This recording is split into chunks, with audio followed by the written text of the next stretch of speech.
The Shadow over Innsmouth by H.P. Lovecraft, as read by Matt Felcman. Chapter 1.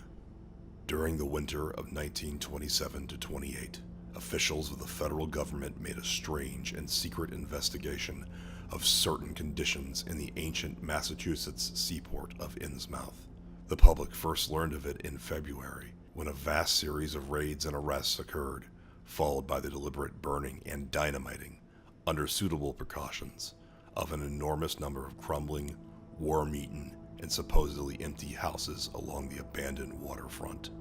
Uninquiring souls let this occurrence pass as one of the major clashes in a spasmodic war on liquor. Keener news followers, however, wondered at the prodigious number of arrests, the abnormally large force of men used in making them, and the secrecy surrounding the disposal of the prisoners.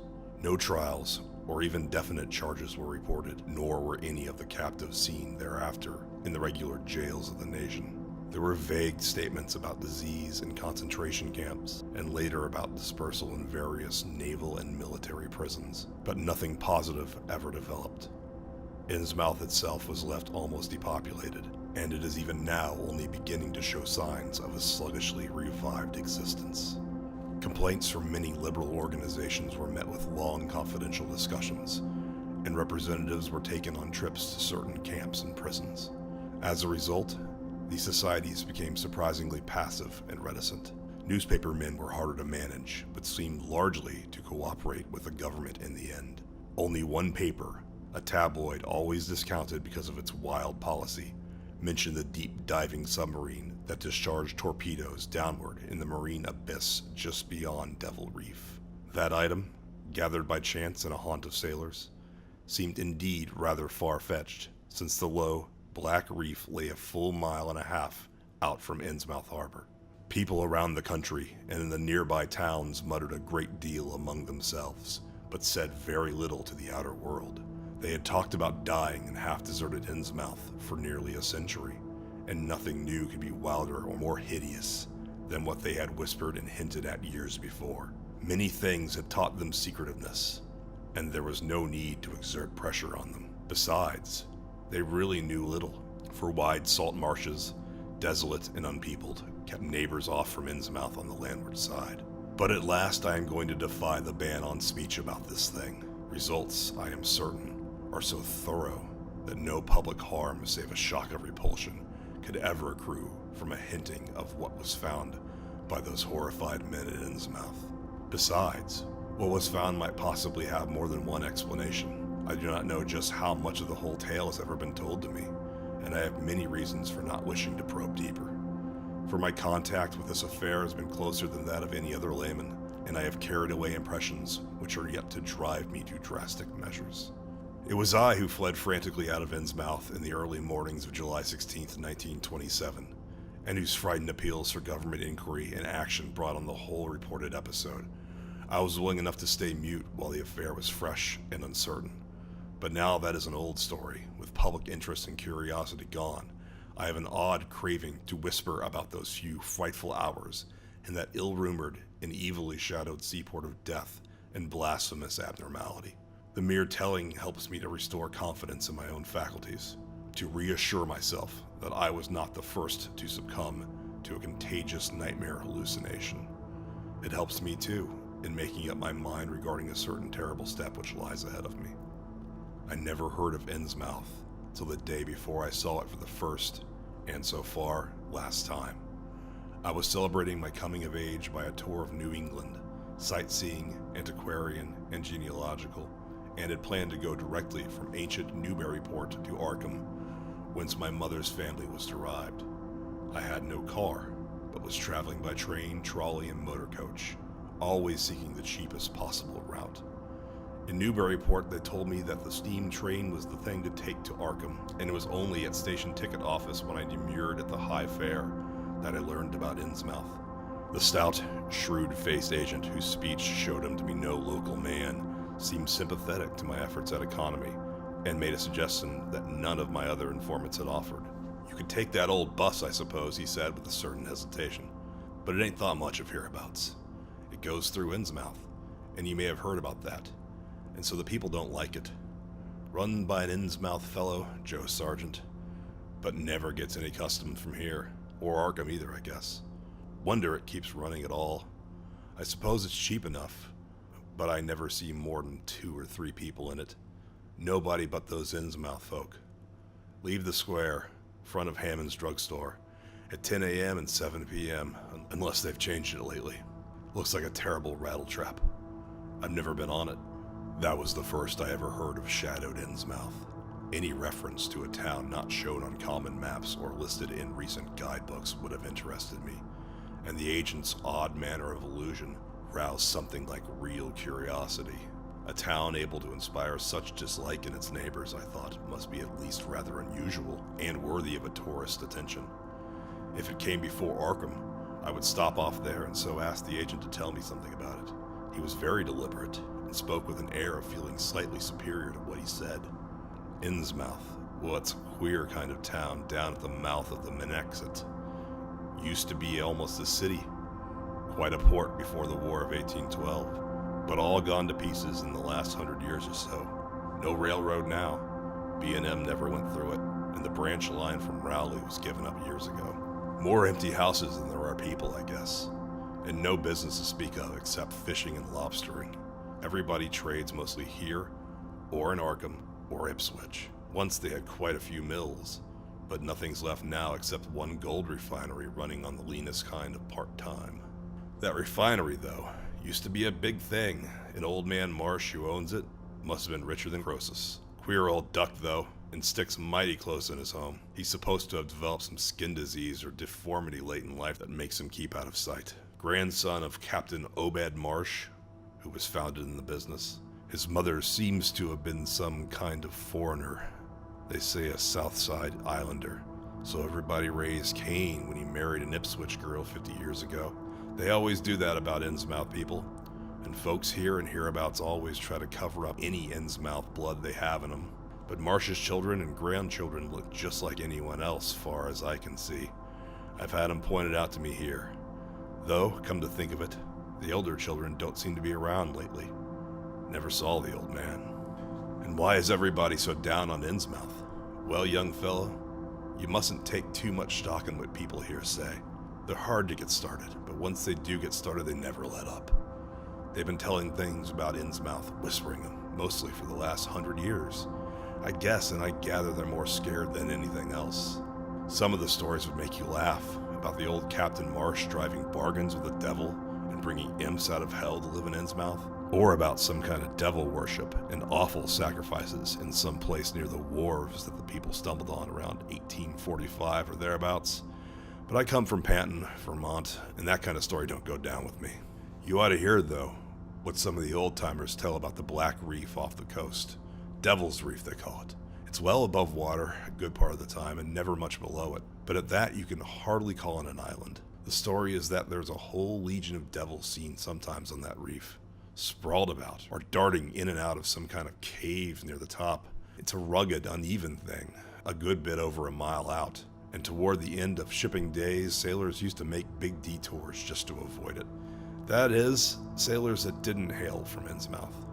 One of the things they had against old Captain Marsh was that he was supposed to land on it sometimes at night.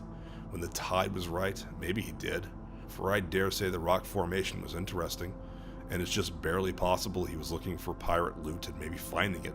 But there was talk of his dealings with demons there. Fact is, I guess on the whole, it was really the captain that gave the bad reputation of the reef. That was before the big epidemic of 1846, when over half the folks in Innsmouth was carried off. They never did quite figure out what the trouble was, but it was probably some kind of foreign disease brought from China or somewhere by the shipping. It surely was bad enough.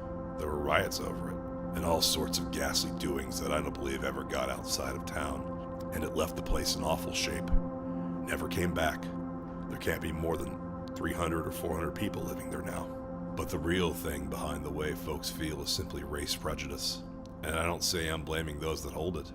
I hate the Innsmouth folks myself, and I wouldn't care to go to their town.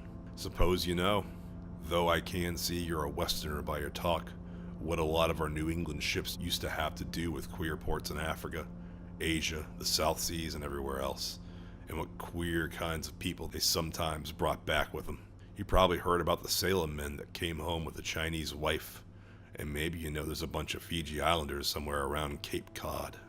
Well, there must be something like that back of the Innsmouth people. The place always was badly cut off from the rest of the country by marshes and creeks, and we can't be sure about the ins and outs for that matter. But it's pretty clear the old Captain Marsh must have brought home some odd specimens when he had all 3 of his ships in commission back in the 20s and 30s. There certainly is a strange kind of streak in the Innsmouth folk today.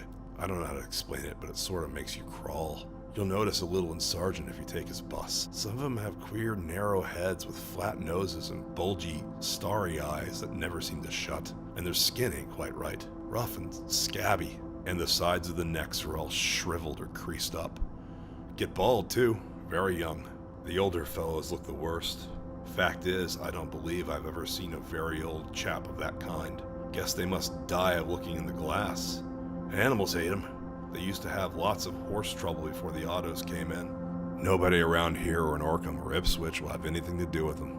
And they act kind of offish themselves when they come to town or when anyone tries to fish on their grounds. Queer how fish are always thick off Innsmouth Harbor when there ain't anywhere else around. But just try and fish there yourself and see how the folks chase you off.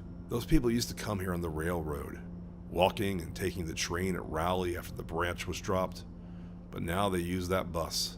Yes, there's a hotel in Innsmouth called the Gilman House, but I don't believe it can amount to much. I wouldn't advise you to try it. Better stay over here and take the 10 o'clock bus tomorrow morning. Then you can get an evening bus there for Arkham at 8 o'clock. There was a factory inspector who stopped at the Gilman a couple of years ago, and he had a lot of unpleasant hints about that place. Seems they get a queer crowd there, for this fellow heard voices in other rooms, though most of them was empty. That gave him the shivers. It was foreign talk, he thought, but he said the bad thing about it was the kind of voice that sometimes spoke. Sounded so unnatural, slopping-like, he said, that he didn't dare undress and go to sleep. Just waited up and lit out the first thing in the morning. The talk went on most all night. This fellow, Casey his name was, had a lot to say about how the Innsmouth folk watched him and seemed kind of on guard. He found the Marsh Refinery a queer place. It's in an old mill on the lower falls of the Manooksut. What he said tallied up with what I've heard. Books in bad shape and no clear account of any kind of dealings. You know, it's always been kind of a mystery where the Marshes get the gold they refine. They never seem to do much buying in that line. But years ago, they shipped out an enormous lot of ingots. Used to be talk of a queer foreign kind of jewelry that the sailors and refinery men sometimes sold on the sly, or that was seen once or twice on some of the marshwomen folks. People allowed maybe old Captain Obed traded for it in some heathen port, especially since he always ordered stacks of glass beads and trinkets, such as seafaring men used to get for native trade. Others thought and still think he'd found an old pirate cache out on Devil Reef. But here's a funny thing. The old captain's been dead these 60 years, and there's ain't been a good-sized ship out of the place since the Civil War. But just the same, the Marshes still keep on buying a few of those native trade things. Mostly glass and rubber gewgaws, they tell me. Maybe the Innsmouth folk like 'em to look at themselves. God knows they've gotten to be as bad as South Sea cannibals and Guinea savages. That plague of 46 must have taken the best blood in the place. Anyway, they're a doubtful lot now, and the Marshes and other rich folks are as bad as any. As I told you, there probably ain't more than 400 people in the whole town in spite of all the streets they say are there. I guess they're what they call white trash down south. Lawless and sly, and full of secret things. They get a lot of fish and lobsters and do exporting by truck. Queer how the fish swarm right there and nowhere else. Nobody can ever keep track of these people, and state school officials and census men have a devil of a time. You can bet that prying strangers ain't welcome around Innsmouth. I've heard personally more than one business or government man that's disappeared there, and there's loose talk of one who went crazy and is out of Danvers now. They must have fixed up some awful scare for that fellow. That's why I wouldn't go at night if I was you. I've never been there and have no wish to go. But I guess a daytime trip couldn't hurt you, even though the people hereabouts will advise you not to make it. If you're just sightseeing and looking for old-time stuff, Innsmouth ought to be quite a place for you. And so, I spent part of that evening at the Newburyport Public Library, looking up data about Innsmouth. When I had tried to question the natives in the shops, the lunchroom, the garages, and the fire station, I had found them even harder to get started than the ticket agent had predicted, and realized I could not spare the time to overcome their first instinct of reticence. They had kind of an obscure suspiciousness, as if there were something amiss with anyone too much interested in Innsmouth.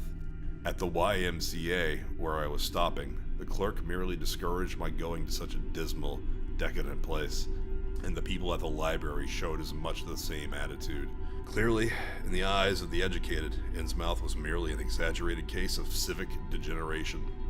The Essex County histories on the library shelves had very little to say, except that the town was founded in 1643, noted for shipbuilding before the Revolution, a seat of a great marine prosperity in the early 19th century, and later, a minor factory center using the Manooksut as power.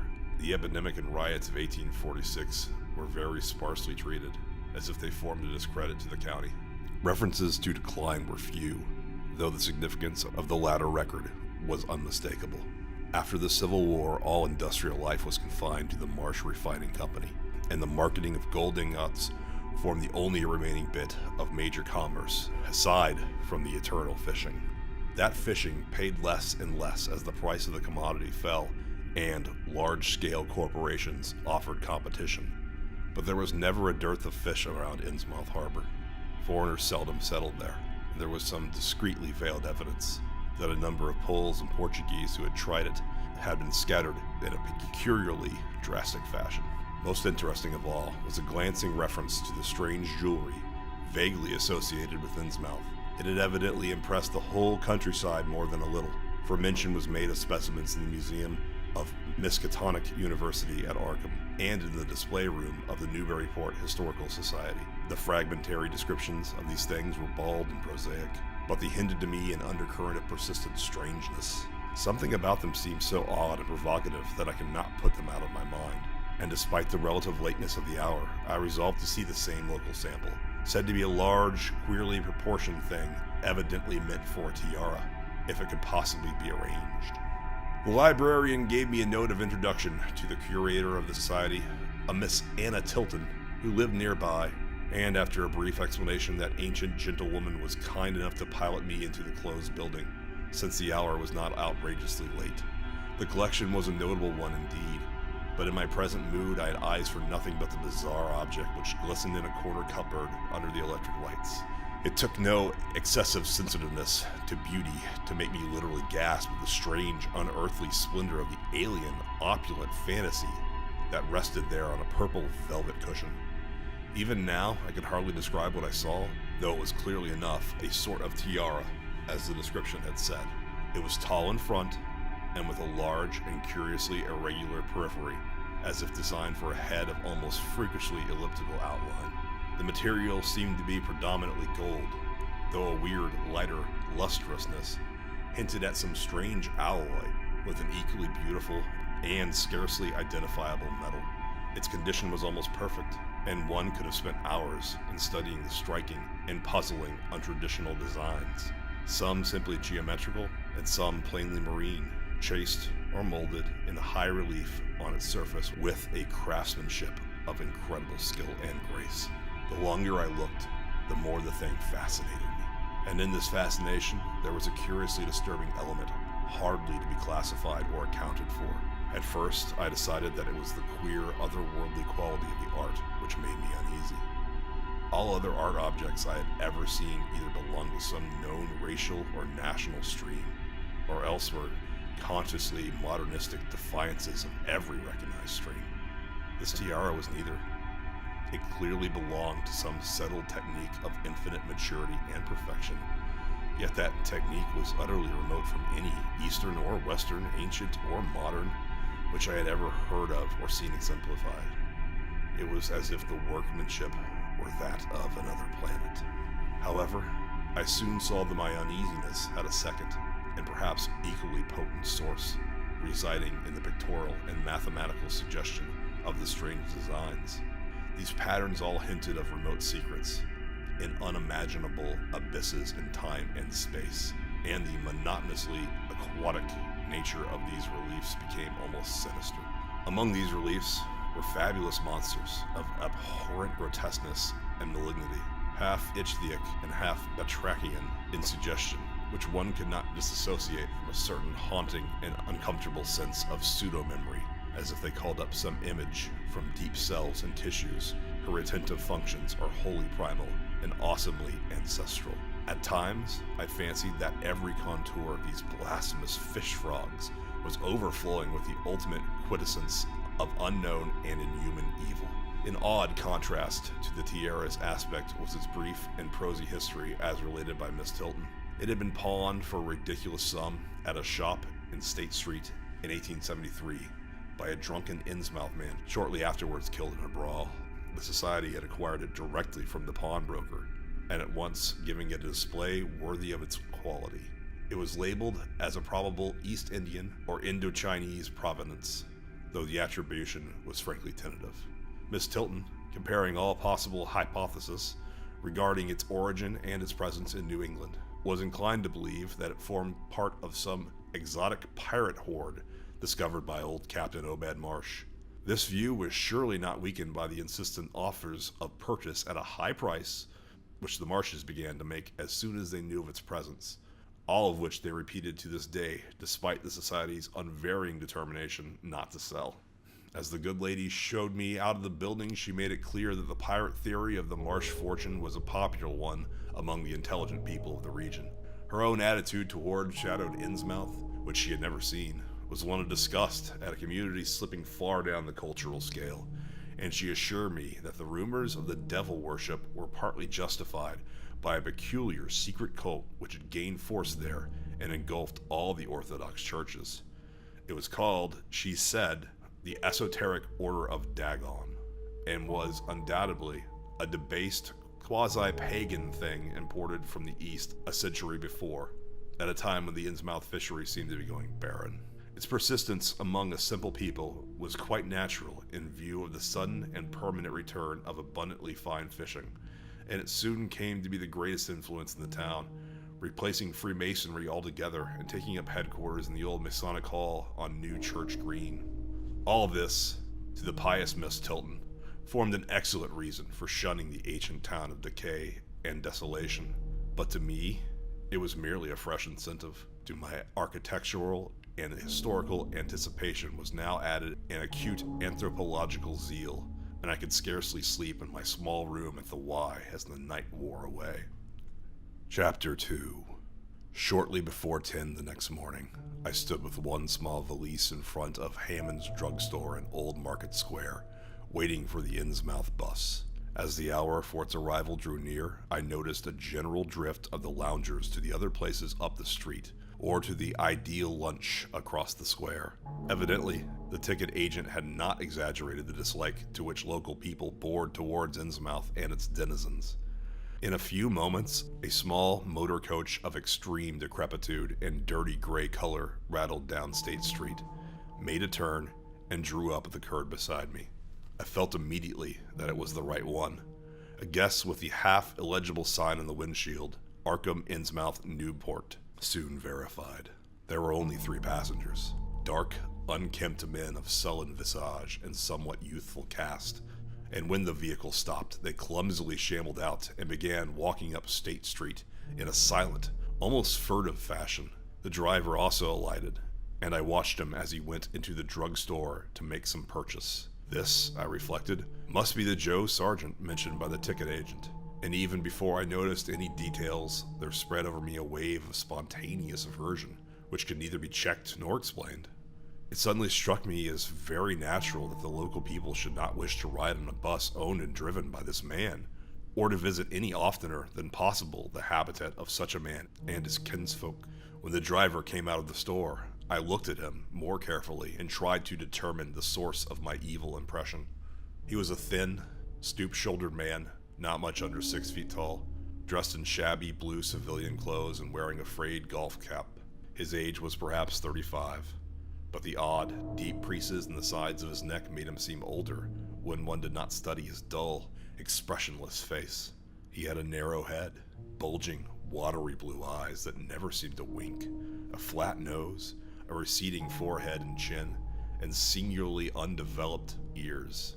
His long, thick lip and coarse-pored grayish cheeks seemed almost beardless, except for some sparse yellow hairs that straggled and curled in irregular patches. And in places, the surface seemed queerly irregular, as if peeling from some cutaneous disease. His hands were large and heavily veined, and he had very unusual grayish-blue tinge. The fingers were strikingly short in proportion to the rest of the structure, and seemed to have a tendency to curl closely into the huge palm. As he walked toward the bus, I observed his peculiarly shambling gait and saw that his feet were inordinately immense. The more I studied them, the more I wondered how he could buy any shoes to fit them. A certain greasiness about the fellow increased my dislike. He was evidently given to working or lounging around the fish docks, and carried with him much of their characteristic smell. Just what foreign blood was in him I could not even guess. His oddities certainly did not look Asiatic, Polynesian, Levantine, or Negroid. Yet I could see why the people found him alien. I myself would have thought of biological degeneration rather than alienage. I was sorry when I saw there would be no other passengers on the bus. Somehow I did not like the idea of riding alone with this driver, but as leaving time obviously approached, I conquered my qualms and followed the man aboard, extending him a dollar bill and murmuring the single word, Innsmouth. He looked curiously at me for a second as he returned 40 cents change without speaking. I took a seat far behind him, but on the same side of the bus, since I wished to watch the shore during the journey. At length the decrepit vehicle started with a jerk and rattled noisily past the old brick buildings of State Senate amidst a cloud of vapor from the exhaust. Glancing at the people on the sidewalks, I thought I detected in them a curious wish to avoid looking at the bus, or at least a wish to avoid seeming to look at it. Then we turned to the left into High Street, where the going was smoother, flying by stately old mansions of the early Republic and still older colonial farmhouses, passing the Lower Green and Park River, and finally emerging into a long, monotonous stretch of open shore country. The day was warm and sunny, but the landscape of sand and sedge-grass and stunted shrubbery became more and desolate as we proceeded. Out the window, I could see the blue water and the sandy line of Plum Island as we presently drew very near the beach as our narrow road veered off from the main highway to Raleigh and Ipswich. There were no visible houses, and I could tell by the state of the road that traffic was very light hereabouts. The weather-worn telephone poles carried only 2 wires. Now and then we crossed crude wooden bridges over tidal creeks that wound far inland and promoted the general isolation of the region. Once in a while, I noticed dead stumps and crumbling foundation walls above the drifting sand, and recalled the old tradition quoted in one of the histories I had read, that this was once a fertile and thickly settled countryside. The change, it was said, came simultaneously with the Innsmouth epidemic of 1846, and was thought by simple folk to have a dark connection with hidden forces of evil. Actually, it was caused by the unwise cutting of woodlands near the shores, which robbed the soil of the best protection and opened the way for waves of wind-blown sand. At last, we lost sight of Plum Island and saw the vast expanse of the open Atlantic on our left. Our narrow course began to climb steeply, and I felt a singular sense of disquiet in looking at the lonely crest ahead where the rutted roadway met the sky. It was as if the bus were about to keep on its ascent, leaving the sane earth altogether and merging with the unknown arcana of upper air and cryptical sky. The smell of the sea took on ominous implications, and the silent driver's bent, rigid back and narrow head became more and more hateful. As I looked at him, I saw the back of his head was almost hairless as his face, having only a few straggling yellow strands upon a gray, scabrous surface. Then we reached the crest and beheld the outspread valley beyond, where the Manooksut joins the sea just north of the long line of cliffs that culminate in Kingsport Head and veer off toward Cape Ann. On the far, misty horizon, I could just make out the dizzy profile of the head, topped by the queer ancient house of which so many legends are told. But for the moment, all my attention was captured by the near panorama just below me. I realized, come face to face with rumor-shadowed Innsmouth. It was a town of wide extent and dense construction, yet one with a portentous dearth of visible life. From the tangle of chimney pots, scarcely a wisp of smoke came, and 3 tall steeples loomed stark and unpainted against the seaward horizon. One of them was crumbling down at the top, and in that and another there were only black gaping holes where clock dials should have been. The vast hurdle of sagging gambrel roofs and peaked gables conveyed with offensive clearness the idea of wormy decay, and as we approached along the now descending road, I could see that many roofs had wholly caved in. There were some large, square Georgian houses too, with hipped roofs, cupolas, and railed widows' walks. These were mostly well back from the water, and 1 or 2 seemed to be in moderately sound condition. Stretching inland from among them, I saw the rusted, grass-grown line of the abandoned railway, with leaning telegraph poles now devoid of wires, and the half-obscured lines of the old carriage roads to Rowley and Ipswich. The decay was worse close to the waterfront, though in the midst I could spy the white belfry on a fairly well-preserved brick structure which looked like a small factory. The harbor, long clogged with sand, was enclosed by ancient stone breakwater, on which I could begin to discern the minute forms of a few seated fishermen, and at whose end were what looked like the foundations of a bygone lighthouse. A sandy tongue had formed inside this barrier, and upon it I saw a few decrepit cabins, moored dories, and scattered lobster pots. The only deep water seemed to be where the river poured out past the belfried structure and turned southward to join the ocean at the breakwater's end. Here and there the ruins of wharves jutted out from the shore to end in indeterminate rottenness. Those farthest south seemed to be the most decayed, and far out at sea, despite a high tide, I glimpsed a long, black line scarcely rising above the water, yet carrying a suggestion of odd, latent malignancy. This I knew must be Devil Reef. As I looked, a subtle, curious sense of beckoning seemed superadded to the grim repulsion, and oddly enough, I found this overtone more disturbing than the primary impression. We met no one on the road, but presently I began to pass deserted farms in various stages of ruin.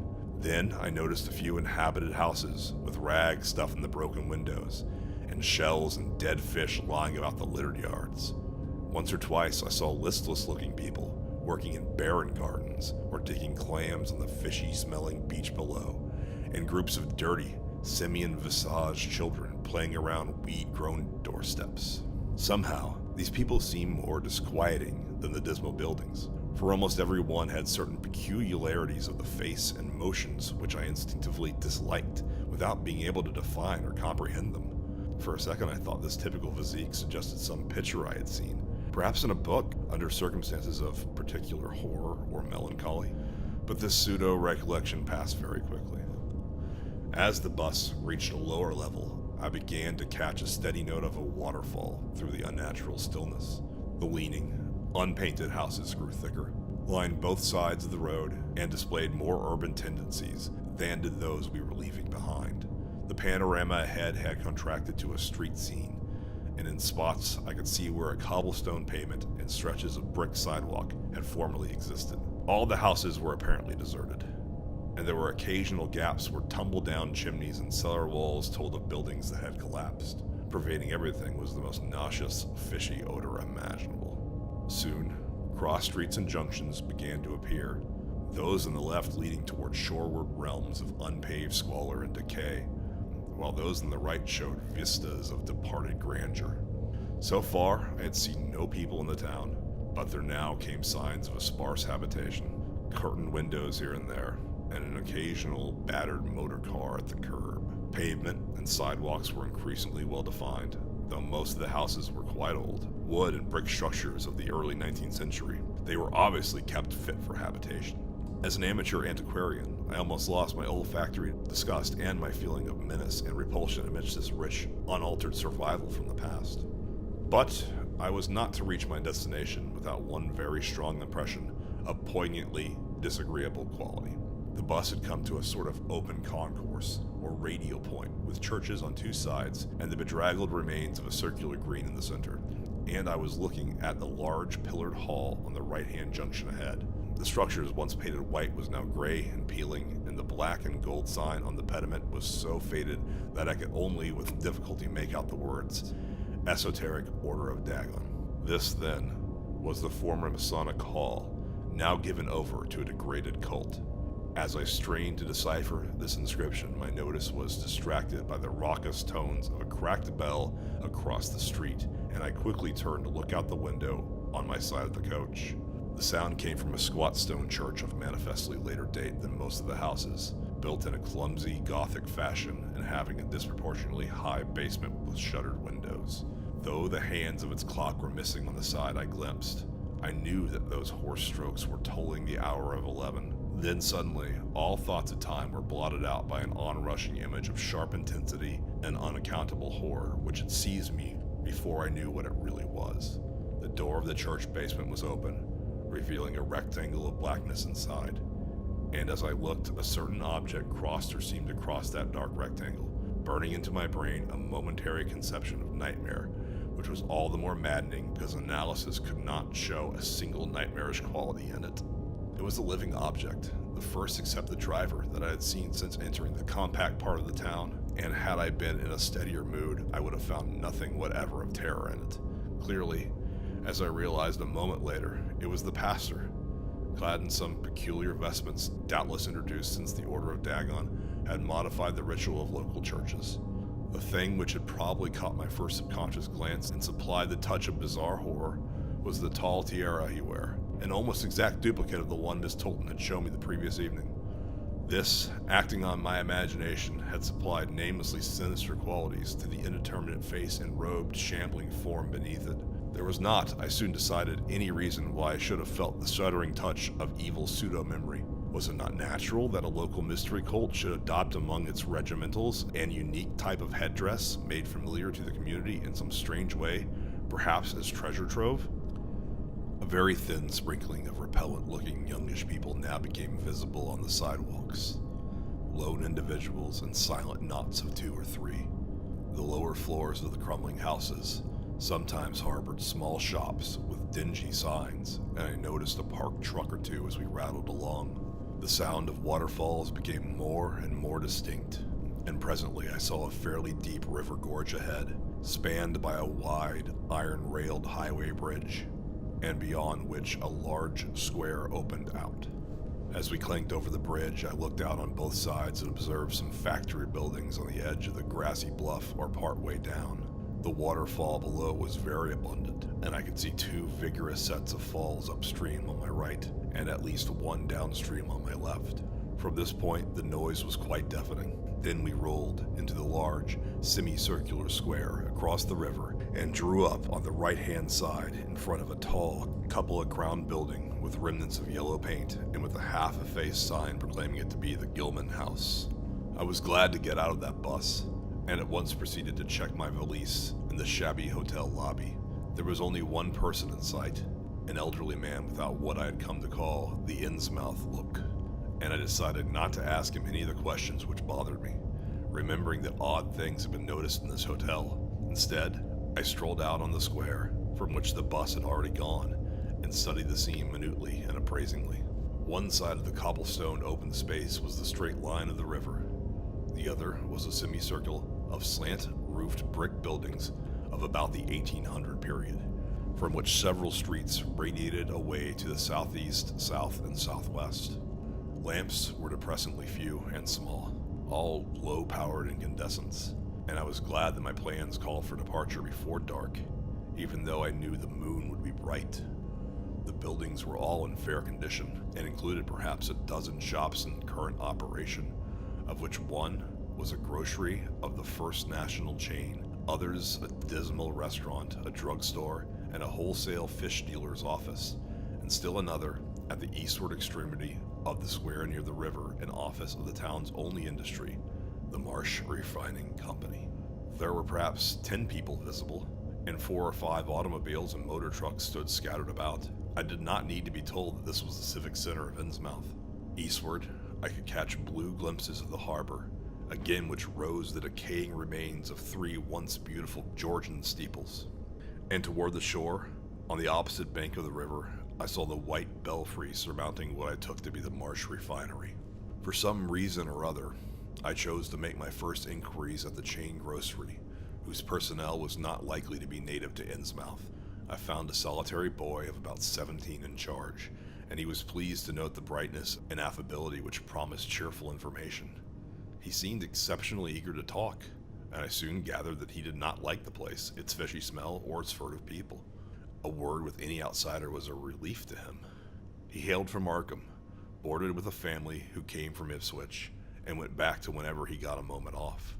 His family did not like him to work in Innsmouth, but the chain had transferred him there, and he did not wish to give up his job.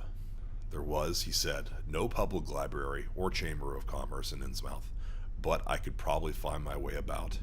The street I had come down was Federal. West of that were the fine old residence streets, Broad, Washington, Lafayette, and Adams, and east of it were the shoreward slums. It was in these slums along Main Street that I would find the old Georgian churches, but they were all long abandoned. It would be well not to make oneself too conspicuous in such neighborhoods, especially the north of the river, since the people were sullen and hostile. Some strangers had even disappeared. Certain spots were almost forbidden territory, as he learned at considerable cost. One must not, for example, linger much around the Marsh Refinery, or around any of the still-used churches, or around the pillared Order of Dagon Hall at New Church Green. Those churches were very odd, all violently disavowed by their respective denominations elsewhere, and apparently using the queerest kind of ceremonials and clerical vestments. Their creeds were heterodox and mysterious, involving hints of certain marvelous transformations leading to bodily immorality of a sort on this earth. The youth's own pastor, Dr. Wallace, of Ashbury M.E. Church in Arkham, had gravely urged him not to join any church in Innsmouth. As for the Innsmouth people, the youth hardly knew what to make of them. They were as furtive and seldom as animals that live in burrows, and one could hardly imagine how they passed the time apart from their desultory fishing. Perhaps, judging from the quantities of bootleg liquor they consumed, they lay for most of the daylight hours in an alcoholic stupor. They seemed sullenly branded together in some sort of fellowship and understanding, despising the world as if they had access to other and preferable spheres of entity. Their appearance, especially those staring, unwinking eyes which one never saw shut, was certainly shocking enough, and their voices were disgusting. It was awful to hear them chanting in their churches at night, and especially during their main festivals or revivals, which fell twice a year, on April 30th and October 31st. They were very fond of the water, and swam a great deal in both river and harbor. Swimming races out to Devil Reef were very common, and everyone in sight seemed well able to share in this arduous sport. When one came to think of it, it was generally only rather young people who were seen about in public, and of these the oldest were apt to be the most tainted looking. When exceptions did occur, they were mostly persons with no trace of adherency, like the old clerk in the hotel. One wondered what became of the bulk of the older folk, and whether the Innsmouth look were not a strange and insidious disease phenomenon which increased its hold as years advanced. Only a very rare affliction, of course, could bring about such vast and radical anatomical changes in a single individual after maturity. Changes invoking osseous factors as basic as the shape of the skull. But then, even this aspect was no more baffling and unheard of than the visible features of the malady as a whole. It would be hard, the youth implied, to form any real conclusions regarding such a matter, since one never came to know the natives personally, no matter how long one might live in Innsmouth. The youth was certain that many specimens, even worse than the worst visible ones, were kept locked indoors some places. People sometimes heard the queerest kind of sounds. The tottering waterfront hovels north of the river were reputedly connected by hidden tunnels, being thus a veritable warren of unseen abnormalities. What kind of foreign blood, if any, these beings had, it was impossible to tell. They sometimes kept certain especially repulsive characters out of sight when government and others from the outside world came to town. It would be of no use, my informant said, to ask the natives anything about the place. The only one who would talk was a very aged but normal-looking man who lived at the poorhouse on the north rim of the town and spent his time walking about or lounging around the fire station. This hoary character, Zadok Allen, was 96 years old and somewhat touched in the head, besides being the town drunkard. He was a strange, furtive creature who constantly looked over his shoulder as if afraid of something, and when sober could not be persuaded to talk at all with strangers. He was, however, unable to resist any offer of his favorite poison, and once drunk would furnish the most astonishing fragments of whispered remnants. After all, though, little useful data could be gained from him, since his stories were all insane, incomplete hints of impossible marvels and horrors which could have no source save in his own disordered fancy. Nobody ever believed him, but the natives did not like him to drink and talk with strangers, and it was not always safe to be seen questioning him. It was probably from him that some of the wildest popular whispers and delusions were derived. Several non-native residents had reported monstrous glimpses from time to time, but between old Zadok's tales and the malformed inhabitants, it was no wonder such illusions were current. None of the non-natives ever stayed out late at night, there being a widespread impression that it was not wise to do so. Besides, the streets were loathsomely dark. As for business, the abundance of fish was certainly almost uncanny, but the natives were taking less and less advantage of it. Moreover, the prices were falling and competition was growing. Of course, the town's real business was the refinery, whose commercial office was on the square, only a few doors east of where we stood. Old Man Marsh was never seen, but sometimes went to the works in a closed, curtained car. There were all sorts of rumors about how Marsh had come to look. He had once been a great dandy, and people said he still wore the frock-coated finery of the Edwardian age, curiously adapted to certain deformities. His son had formerly conducted the office in the square, but latterly they had been keeping out of sight a good deal in leaving the brunt of the affairs to the younger generation. The sons of their sisters had come to look very queer, especially the elder ones, and it was said their health was failing. One of the Marsh daughters was a repellent, reptilian-looking woman who wore an excess of weird jewelry clearly of the same exotic tradition as that to which the strange tiara belonged. My informant had noticed it many times, and had heard it spoken as coming from some secret horde, either of pirates or of demons. The clergymen, or priests, or whatever they were called nowadays, also wore this kind of ornament as a headdress, but one seldom caught glimpses of them. Other specimens the youth had not seen, though many were rumored to exist around Innsmouth. The Marshes, together with the three gently bred families of the town, the Waits, the Gilmans, and the Elliots, were all very retiring. They lived in immense houses along Washington Street, and several were reputed to harbor in concealment certain living kinsfolk whose personal aspect forbade public view, and whose deaths had been reported and recorded. Warning me that many of the street signs were down, the youth drew for my benefit a rough but ample and painstaking sketch map of the town's salient features. After a moment's study, I felt sure that it would be of great help, and pocketed it with profuse thanks. Disliking the dinginess of the single restaurant I had seen, I bought a fair supply of cheese crackers and ginger wafers to serve as a lunch later on. My program, I decided, would be to thread the principal streets, talk with any non-natives I might encounter, and catch the 8 o'clock coach for Arkham. The town, I could see, formed a significant and exaggerated example of communal decay, but being no sociologist, I would limit my serious observations to the field of architecture. Thus began my systemic, though half-bewildered tour of Innsmouth's narrow, shadow-blighted ways. Crossing the bridge and turning the roar of the lower falls, I passed close to the Marsh refinery, which seemed to be oddly free from the noise of industry. The building stood on the steep river bluff near a bridge and an open confluence of streets, which I took to be the earliest civic center, displaced after the revolution by the present town square. Recrossing the gorge on the Main Street Bridge, I struck a region of utter desertion which somehow made me shudder. Collapsing huddles of gambrel roofs formed a jagged and fantastic skyline, above which rose the ghoulish, decapitated steeple of an ancient church. Some houses along Main Street were tenanted, but most were tightly boarded up. Down unpaved side streets I saw the black, gaping windows of deserted hovels, many of which leaned at perilous and incredible angles through the sinking part of the foundations. Those windows stared so spectrally that it took courage to turn eastward toward the waterfront. Certainly, the terror of a deserted house swells in geometrical rather than arithmetical progression as the houses multiply to form a city of stark desolation.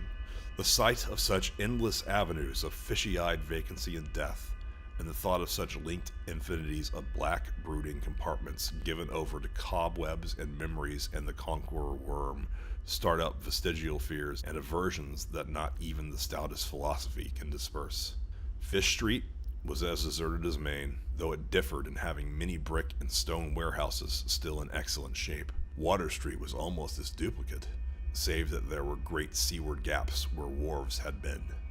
Not a living thing did I see except for the scattered fishermen on the distant breakwater, and not a sound did I hear save the lapping of the harbor tides and the roar of the falls in the Minuxet. The town was getting more and more on my nerves, and I looked behind me furtively as I picked my way back over the tottering Water Street Bridge. The Fish Street Bridge, according to the sketch, was in ruins. North of the river, there were traces of squalid life. Active fish-packing houses in Water Street, smoking chimneys, and patched roofs here and there. Occasional sounds from indeterminate sources, and infrequent, shambling forms in the dismal streets and unpaved lanes. But I seemed to find this even more oppressive than the southerly desertion. For one thing, the people were more hideous and abnormal than those near the center of the town, so that I was several times evilly reminded of something utterly fantastic which I could not quite place. Undoubtedly, the alien strain of the Innsmouth folk was stronger here than farther inland, unless indeed the Innsmouth look were a disease rather than a bloodstain, in which case this district might be held to harbor the more advanced cases. One detail that annoyed me was the distribution of the few faint sounds I heard. They ought naturally to come wholly from the visibly inhabited houses, yet in reality were often strongest inside the most rigidly boarded up facades. There were creakings, scurryings, and hoarse, doubtful noises, and I thought uncomfortably about the hidden tunnels suggested by the grocery boy. Suddenly, I found myself wondering what the voices of those denizens would be like. I had heard no speech so far in this quarter, and was unaccountably anxious not to do so. Pausing only long enough to look at two fine but ruinous old churches at Main and Church Streets, I hastened out of that vile waterfront slum. My next logical goal was New Church Green, but somehow or other I could not bear to repass the church in whose basement I had glimpsed the inexplicably frightening form of that strangely diademed priest or pastor. Besides, the grocery youth had told me that the churches, as well as the Order of Dagon Hall, were not advisable neighborhoods for strangers. Accordingly, I kept north along Main to Martin, then turning inland, crossing Federal Street safely north of the Green, and entering the decayed patrician neighborhood of Northern Broad, Washington, Lafayette, and Adams Streets. Though these stately old avenues were ill-surfaced and unkempt, their elm-shaded dignity had not entirely departed. Mansion after mansion claimed my gaze, and most of them decrepit and boarded up amidst neglected grounds, but one or two in each street showing signs of occupancy. In Washington Street, there was a row of 4 or 5 in excellent repair, and with finely tended lawns and gardens. The most sumptuous of these, with wide terrace parterres extending back the whole way to Lafayette Street, I took to be the home of Old Man Marsh, the afflicted refinery owner. In all these streets no living thing was visible, and I wondered at the complete absence of cats and dogs from Innsmouth. Another thing which puzzled and disturbed me, even in some of the best preserved mansions, was the tightly shuttered condition of many third-story and attic windows. Furtiveness and secretiveness seemed universal in this hushed city of alienage and death, and I could not escape the sensation of being watched from ambush on every hand by sly, staring eyes that never shut. I shivered as the cracked stroke of 3 sounded from a belfry on my left. Too well did I recall the squat church from which those notes came. Following Washington Street toward the river, I now faced a new zone of former industry and commerce, noting the ruins of a factory ahead and seeing others with the traces of an old railway station and covered railway bridge beyond, up the gorge on my right. The uncertain bridge now before me was posted without a warning sign, But I took the risk and crossed again to the south bank where traces of life reappeared. Furtive, shambling creatures stared cryptically in my direction, and more normal faces eyed me coldly and curiously. Innsmouth was rapidly becoming intolerable, and I turned down Payne Street toward the square in the hope of getting some vehicle to take me to Arkham before the still distant starting time of that sinister bus. It was then that I saw the tumble-down fire station on my left, and noticed the red-faced, bushy-bearded, watery-eyed old man in nondescript rags who sat on a bench in front of it, talking with a pair of unkempt but not abnormal-looking firemen. This, of course, must be Zadok Allen, the half-crazed licorice nonagenarian whose tales of old Innsmouth and its shadow were so hideous and incredible. Chapter 3. It must have been some imp of the perverse, or some sardonic pull from the dark, hidden sources, which made me change my plans as I did. I had long before resolved to limit my observations to architecture alone, and was even then hurrying toward the square in an effort to get quick transportation out of this festering city of death and decay. But the sight of old Zadok Allen set up new currents in my mind and made me slacken my pace uncertainly. I had been assured that the old man could do nothing but hint at wild, disjointed, and incredible legends, and I had been warned that the natives made it unsafe to be seen talking with him. Yet the thought of this aged witness to the town's decay, with memories going back to the early days of ships and factories, was a lure that no amount of reason could make me resist. After all, the strangest and maddest of these myths are often merely symbols or allegories based upon truth, and old Zadok must have seen everything which went on around Innsmouth for the last 90 years. Curiosity flared up beyond sense and caution, and in my youthful egotism, I fancied I might be able to sift a nucleus of real history from the confused, extravagant outpouring I would probably extract with the aid of raw whiskey. I knew that I could not accost them then and there, for the firemen would surely notice and object. Instead, I reflected I would prepare by getting some bootleg liquor at a place where the grocery boy had told me it was plentiful. Then, I would loaf near the fire station in apparent casualness, then fall in with old Zadok after he started on one of his frequent rambles. The youth said he was very restless, seldom sitting around the station for more than an hour or two at a time.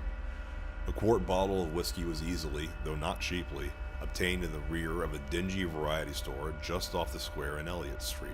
Had a touch of the staring Innsmouth look, but was quite civil in his way, being perhaps used to the custom of such convivial strangers, truckmen, gold buyers, and the like, as were occasionally in the town. Re-entering the square, I saw that luck was with me, for, shuffling out of Payne Street around the corner of the Gilman house, I glimpsed nothing less than the tall, lean, tattered form of old Zadok Allen himself. In accordance with my plan, I attracted his attention by brandishing my newly purchased bottle, and soon realized that he had began to shuffle wistfully after me as I turned into Waite Street on my way to the most deserted region I could think of. I was steering my course by the map the grocery boy had prepared, and was aiming for the wholly abandoned stretch of southern waterfront which I had previously visited. The only people in sight there had been the fishermen on the distant breakwater, and by going a few squares south, I could get beyond the range of these, finding a pair of seats on some abandoned wharf, and being free to question old Zadok unobserved for an indefinite time. Before I reached Main Street, I could hear a faint and wheezy, "Hey, mister," behind me, and I presently allowed the old man to catch up and take copious pulls from the quart bottle. I began putting out feelers as we walked amidst the omnipresent desolation and crazily tilted ruins, but found that the aged tongue did not loosen as quickly as I had expected. At length, I saw a grass-grown opening toward the sea between crumbling bricks, with the weedy length of an earth and masonry wharf projecting beyond. Piles of moss-covered stones near the water promised tolerable seats, and the scene was sheltered from all possible view by a ruined warehouse on the north. Here, I thought, was the ideal place for a long secret colloquy, so I guided my companion down the lane and picked out spots to sit in amongst the mossy stones. The air of death and desertion was ghoulish, and the smell of fish almost insufferable, but I was resolved to let nothing deter me. About 4 hours remained for conversation if I were to catch the 8 o'clock coach for Arkham, and I began to dole out more liquor to the ancient tippler, meanwhile eating my own frugal lunch. In my donations, I was careful not to overshoot the mark, for I did not wish Zadok's vinous girlness to pass into stupor. After an hour, his furtive taciturnity showed signs of disappearing, but much to my disappointment, he still sidetracked my questions about Innsmouth and its shadow-haunted past. He would babble of current topics, revealing a wide acquaintance with newspapers and a great tendency in a sententious village fashion. Toward the end of the second hour, I feared my quart of whiskey would not be enough to produce results, and was wondering whether I had better leave old Zadok and go back for more. Just then, however, chance made the opening which my questions had been unable to make, and the wheezing ancient's rambling took a turn that caused me to lean forward and listen alertly. My back was toward the fishy-smelling sea, but he was facing it, and something or other had caused his wondering gaze to light on the low, distant line of Devil Reef, then showing plainly and almost fascinatingly above the waves. The sight seemed to displease him, for he began a series of weak curses, which ended in confidential whisper and knowing leer. He bent toward me, took hold of my coat lapel, and hissed out some hints that could not be mistaken. That's where it all began. That cursed place of all wickedness, where the deep water starts. Gate of hell. Sheer drop down to a bottom no sounding line Kintech. Old Captain Obed done it. Him that found out more was good for him in the South Sea Islands. Everybody was in a bad way them days. Trade falling off, mills losing business. Even the new ones. And the best of our own men's folk killed to Apervirton in the War of 1812 or lost with the Illizy Brigand and the Ranger Scow, both of them on Giller Venters. Obed Marsh, he had only 3 ships afloat. Brigantine Columbia, Brig Hefty, Aaron Baroque, Symmetry Queen. He was the only one that's kept on with the East Ingy and Pacific trade, though Estes Martin's barkentine Malay Bride made a Ventier as late as 28. Never was nobody like Captain Obed, old limo Satan. Yeah, I kinda mind him telling about foreign parts and calling all the folks stupid for going to Christian meeting and bearing their burdens meek and lowly. Says they're ordered to get better gods like some other folk in the Ingies. Gods would bring them good fishing in return for their sacrifices, and would really answer folks' prayers. Matt Elliott, his fuss mate, talk a lot too, only he was again folks doing any heathen things. Told about an East Island east of Otaheite at war, there was a lot of those stones growing older than anybody knew anything about, kind of like them Ponape in the Carolines, with them carvings of faces that looked like the big statues on Easter Island. There was a little volcanic island near there too, where there was other ruins with different carving. Ruins all wore away like they've been under the sea, and pictures of awful monsters all over them. Also, Matt, he says the natives all around there had all the fish they could catch, all sported bracelets and armlets and head rigs made out of a queer kind of old golden covered with pictures of monsters, just like the ones carved over the ruins of the little island, sort of fish-like frogs, frog-like creatures that were drawn on all kinds of positions like they was human beings. No one can get out of them where they got all that stuff, and all the other natives wondered how they managed to find fish in plenty even when the very next island had lean pickings. Matty got to wandering too, and so did Captain Obed. Obed, he notices besides that lots of the Innsmouth folks drop out of sight from year to year, and that they weren't many folks around. Also, he thinks some of the folks look den queer even for Kanakys. It took Obed to get the truth about them heathen.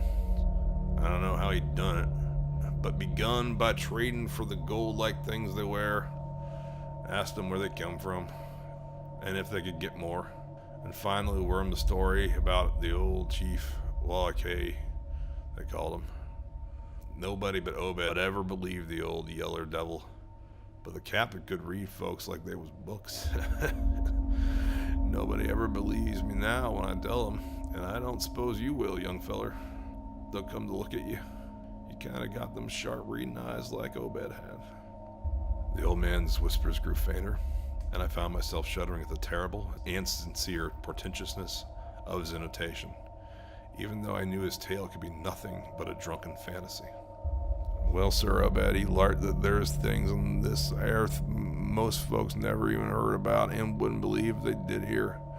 Seems these Kanakas was sacrificing heaps of their young men and maidens, some kind of god things that live under the sea, and getting all kinds of favor in return. They met the things on the little islet with the queer ruins, and it seemed them awful pictures of frog monsters was supposed to be pictures of all those things. Maybe they were the kind of critters that got all the mermaid stories and such started. They had all kinds of cities on the sea bottom. This island was heaved up from there. Seemed they was the sum of the things alive in the stone buildings on the island come up sudden to the surface, and that's how the Kanakas got wind they was down there. Made sign talk as soon as they got over being scared, and pieced up a bargain before long. Them things liked human sacrifices. Had 'em ages before, but they lost track of the upper world after a time. What they done to the victims ain't for me to say, and I guess Obed wasn't none too sharp about asking. But it was alright with the heathens, 'cause they'd been having a hard time and was desperate about everything. They give a certain number of young folks to see things twice a year. May Eve and Halloween, regulars could be. Also give them the carved knickknacks they made. What the things agreed to give in return was plenty of fish. The real men from all over the sea, and a few gold-like things now and then.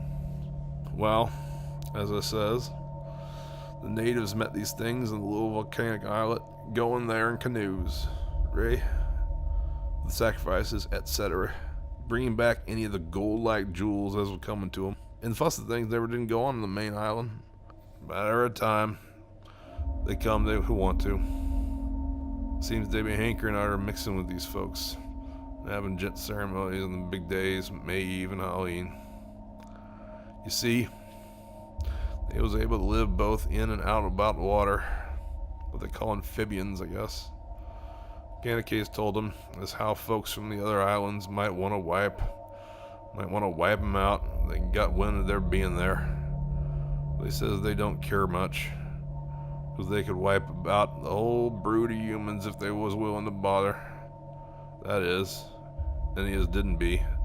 Certain signs such as was used by the lost old ones, whoever they was, but not wanting to bother. They lay low when anybody visited the island. When it come to mating with them toad-looking fishes, the Kanakas kind of balked, but finally they learned something. Has put a new face on the matter. Sees the human folks has got a kind of relation to such water beasts. That everything alive comes out of the water, until it only needs a little change to go back again. Them things told Kanakas that if they mixed bloods, there'd be children as odd-looking human at first, but later turn more and more like them things, till finally they take to the water and join the main lot of things down there. And this is the important part, young feller. Them is turned into fish things and went into the water would never die. Them things never die except they was killed violent.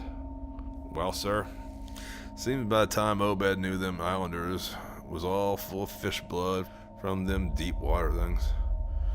When they got old and began to show it, it was kept hid until they felt like taking to the water and quitting the place. Some was more teach than others, and some did never change quite enough to take the water. But mostly they turned out just the way the thing said. Them was born more like the water things changed early, but them was nearly a human sometimes stayed on the island until they was past 70, though they'd usually go down under for trial trips before that. Folks that took to the water generally come back a good deal to visit.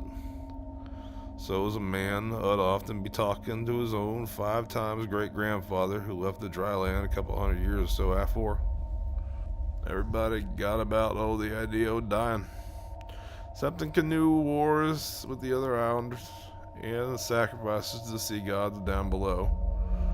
or from snakebite, or plague, or shop-galopin ailments, or something before they could take to the water. But simply look forward to a kind of change that wasn't a bit horrible after a while. They thought what they got was well with all they'd given up. And I guess Obed kind of came to think the same himself when he chewed over old Wallace's story a bit. Wallace, though, was one of the few and hadn't gotten none of the fish blood, being of the royal line that intermarried with the royal lines of other islands. Wallace, he showed Obed a lot of rites and incantations, as had to do with the sea things, and let him see some of the folks in the villages had changed a lot from human shape. Somehow or other, although you never would let him see the regular things from right out of the water.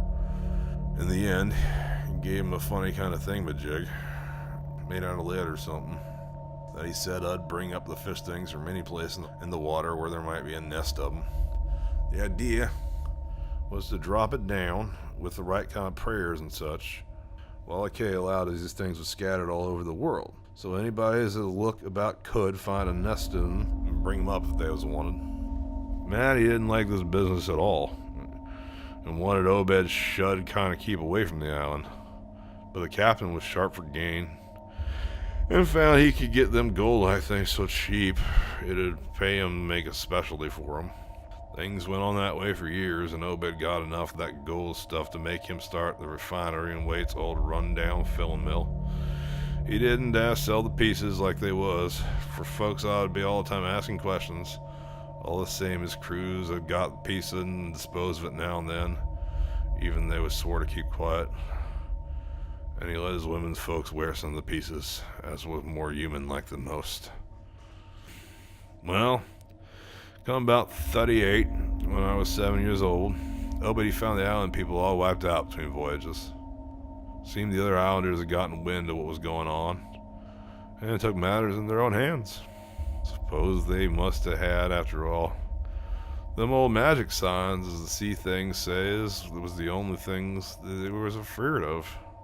No telling what any of them Kanakas will chance to get a hold of when the sea bottom throws up some islands with ruins older than deluge. Pious cusses they was. They didn't leave nothing standing on either the main island or the little volcanic islet, except what parts of the ruins was too big to knock down. In some places, there was little stones strewn about them, like charms or something on them, like what you call a swastika nowadays. Probably them was the old one signs. Folks all walked out, no trace, no gold-like things, or none of the nearby Kanakis were used to breathe a word about that matter. Wouldn't even admit there ever been any people on that island. That naturally hit Obed pretty hard, and seeing as his normal trade was doing very poor, it hit the whole of Innsmouth too, because in the seafaring days, what profited the master of a ship generally profited the crew proportionate. Most of these folks around the town took the hard times kind of sheep-like and resigned. But they was in bad shape because the fishing was petering out and the mills wasn't doing too well. Then's the time Obed began cursing at the folks for burning dull sheep and praying to a Christian heaven, as didn't help him no more. He told him he knows his folks would pray to gods that give him something we rarely need, and says if a good bunch of men used to stand by him, he could maybe get a hold of certain powers and bring plenty of fish and quite a bit of gold. Of course, them is served in the Sumatra Queen, and see the island knowed what he meant, and want none too anxious to get close to see things they heard and tell on. But them as didn't know what 'twas all about got kind of swayed by what Obed had to say, and begun to ask him what he could do to set him on the way to the faith as bring him results. Here, the old man faltered, mumbled, and lapsed into a moody and apprehensive silence, glancing nervously over his shoulder, and then turning back to stare fascinatedly at the distant black reef.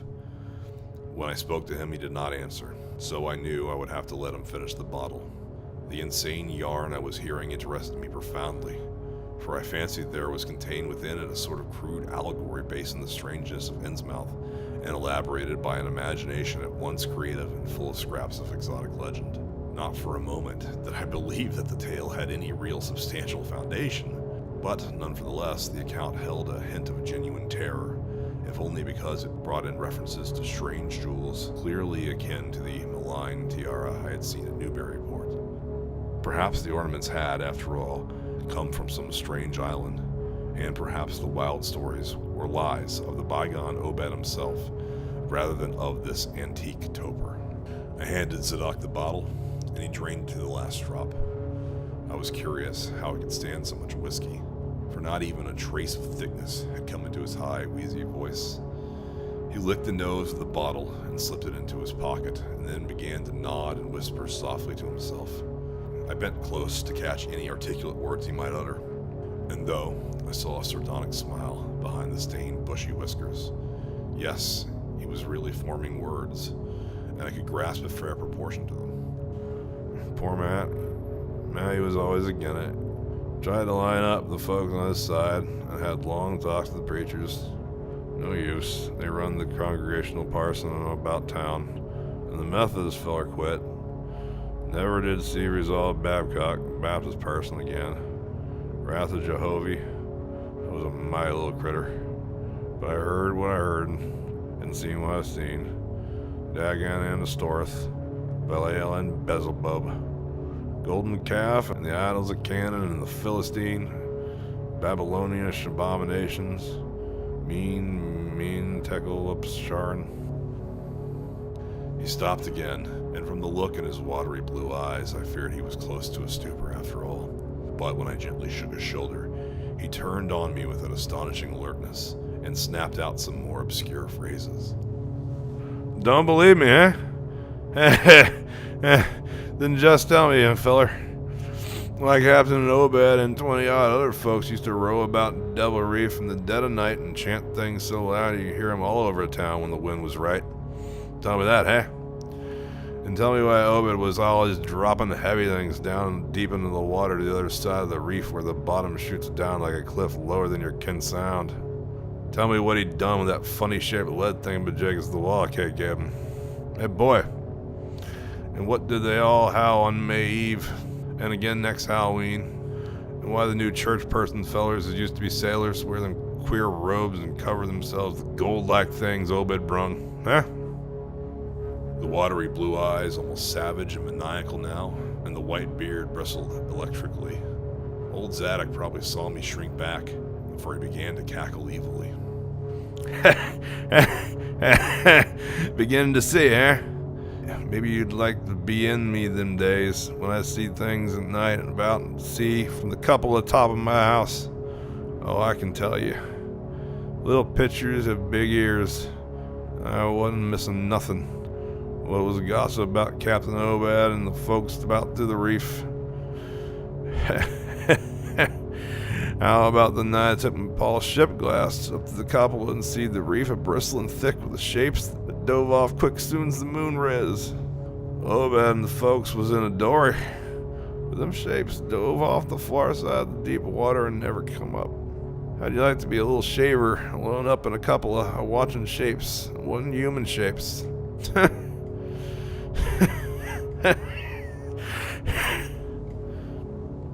old man was getting hysterical, and I began to shiver with a nameless alarm. He laid a gnarled claw on my shoulder, and it seemed to me that its shaking was not altogether that of mirth.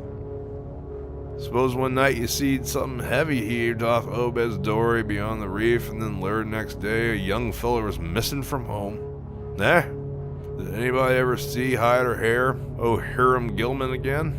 Did they? And Nick Pierce, and Lily Waite, and Dorian Southwick, and Inner Garrison. Eh?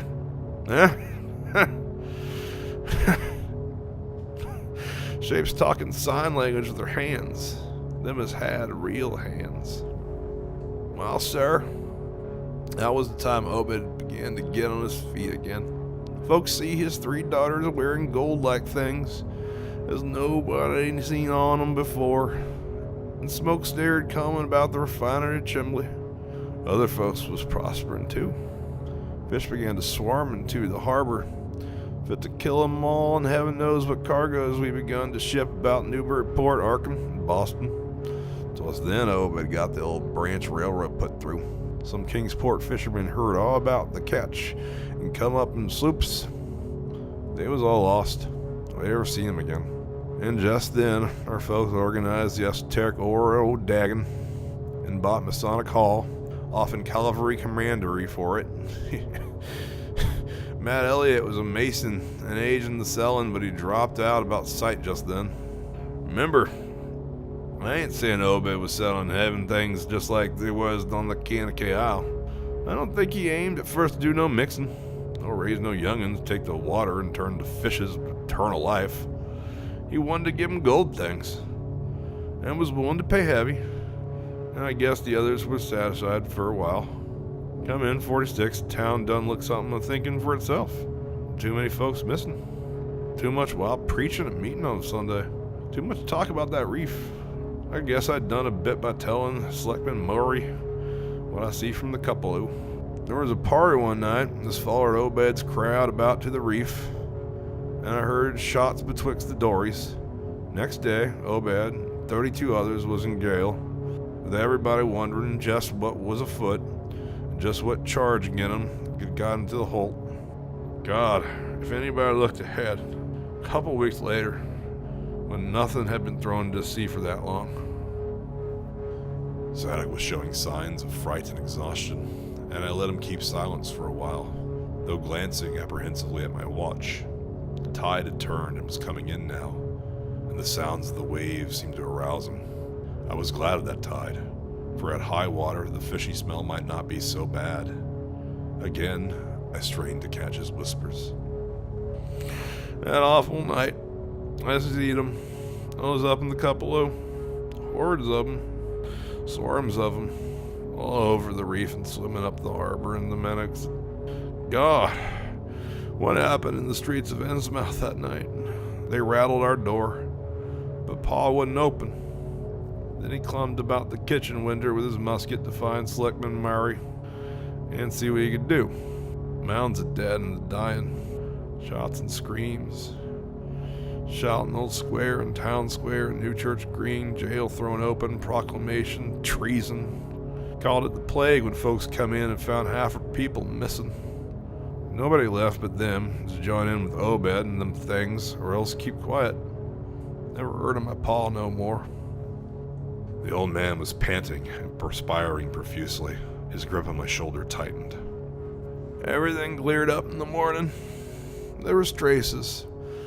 Obed, he kind of takes charge and says things is going to be changed. Others will worship with us at the meeting time. In certain houses, he's got to entertain guests. They wanted to mix like they'd done with the Kanakees, and he for one didn't feel bound to stop them. Far gone was Obed, just like the crazy man on the subject. He says they bring us fish and treasure, should have what they hankered after. Nothing was to be different on the outside. Only we was to keep shy of strangers if we know what was good for us. We all had to take the oath of Dagon, and later on, they was second and third oaths that some of us took. Them as I'd help special, I'd get special rewards, gold and such. No use for balking, for there was millions of them down there. They'd rather not start rising and wiping out humankind, but if they was gave away and forced to, they could do a lot toward just that. We didn't have them old tribes to cut off like the folks in the South Sea did, and them Kanakees would never give away their secrets. Yield enough sacrifices and savage knickknacks and harborage in the town when they wanted it, and they let us well enough alone. Wouldn't bother no strangers, as might bear tales outside. That is, without they got prying. And the band of the faithful ordered a Dagon, and the children should never die. But go back to the Mother Hydra and Father Dagon, what we all come from, Cthulhu, Flanagan, Funagold, Mugloflan, Cthulhu, Rade, Wanaga, Nag, Flatagan. Old Zadok was fast lapsing into stark raving, and I held my breath. Poor old soul. To what pitiful depths of hallucination had his liquor, plus his hatred of the decay, alienage, and disease around him, brought that fertile, imaginative brain. He began to moan now, and tears were coursing down his channeled cheeks into the depths of his beard. God, what I seen since I was 15 years old. I mean, take Kyle up for Sarin. The folks as was missing. and them has killed themselves. Them has told things in Arkham or Ipswich or seen places. It was all called crazy. Like you're calling me right now. God, what I seen. They'd have killed me long ago for what I know. Only I took the first and second oath of dying off an Obed. So it was protected unless the jury of them proved I told things no one had deliberate. But I wouldn't take the third oath. And to die rather than that. I got was around Civil War time when children born 46 began to show up, some of them that is. That was feared. Never did no prying after that awful night. Never seen one of them close to in all my life. That is, never no full-blooded one. I went to the war, and if I had any guts or sense, I'd never come back, but settle away from here. But folks wrote me things that weren't so bad. That, I suppose, was because government draftmen was in town after 63. After the war, it was just as bad again. People began to fall off, mills and shops shut down, and shipping stopped and the harbor choked up, railroad give up, but they never stopped swimming in about all the river from the cursed reef of Satan. And more, attic winders got boarded up, and more, noises were heard in houses as wasn't supposed to have nobody in them. Folks outside have stories about us. Suppose you've heard plenty of them, seeing what questions you asked. Stories about things that seem now and then, about queer jewelry, as it still comes in from somewhere it ain't quite all melted up. But nothing ever gets definite. Nobody believes nothing. We call them gold-like things, pirate loot. A lot of the Innsmouth folk here are fur and blood or distempered or something. Besides, them that lives here shoot off as many strangers as they can, and encourage the rest of the world not get very curious, especially around night time. Beasts balk at the critters, houses whistling mules. But when they got autos, that was alright. 46, Captain Obed took a second wife nobody in town ever seen. Some say he didn't want to, but was made to by them as he called in. Had 3 children by her. 2 was disappeared young, but one gal, as looked like anybody else, was educated in Europe. Obed finally got him married off by a trick to an Arkham fellow, as didn't suspect nothing. But nobody outside having nothing to do with Innsmouth folk now. Barnabas Marsh runs the refinery now as Obed's grandson by his first wife, son of Onesiphorus, his eldest son. But his mother was another of them and wasn't ever seen outdoors. Right now, Barnabas is about changed. Can't shut his eyes no more, and is all out of shape. They say he still wears clothes, but he takes to the water soon. Maybe he's trial ready. They do sometimes go down for little spells before they go down for good.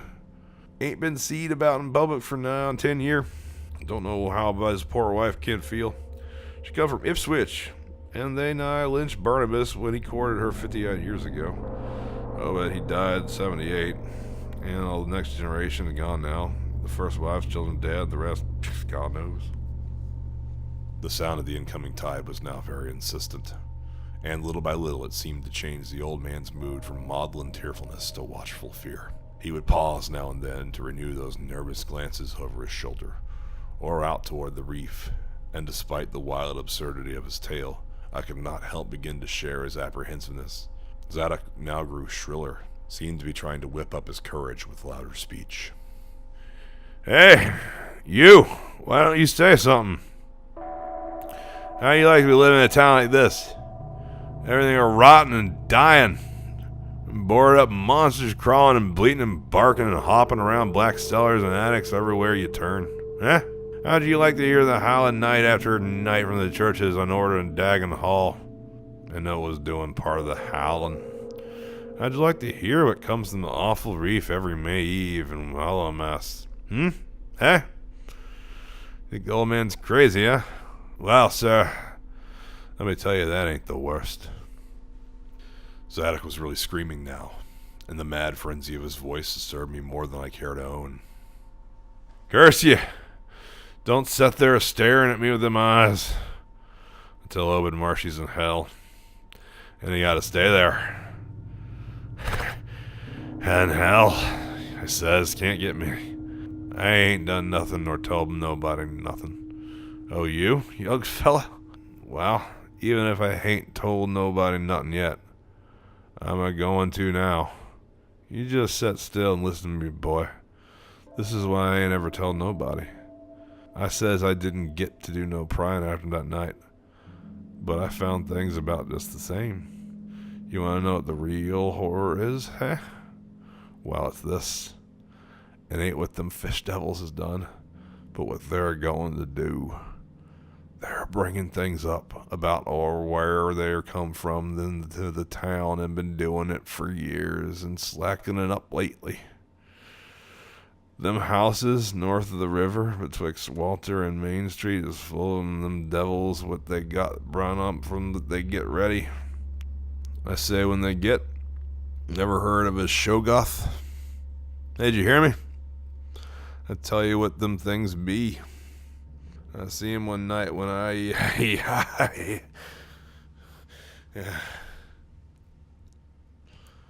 The hideous suddenness and inhuman frightfulness of the old man's shriek almost made me faint. His eyes, looking past me toward the malodorous sea, were positively starting from his head, while his face was a mask of fear worthy of Greek tragedy. His bony claw dug monstrously into my shoulder, and he made no motion as I turned my head to look at whatever he had glimpsed. There was nothing that I could see. Only the incoming tide, and perhaps one set of ripples more local than the long-flung line of breakers. But now Zadok was shaking me, and I turned back to watch the melting of that fear-frozen face into a chaos of twitching eyelids and mumbling gums. Presently his voice came back, albeit as a trembling whisper. Get out of here. Get out of here. They seen us get out for your life. Don't wait for nothing. They know now. Run for it. Quick. Out of this town. Another heavy wave dashed against the loosening masonry of the bygone wharf and changed the mad ancient's whisper to another inhuman and blood-curdling scream.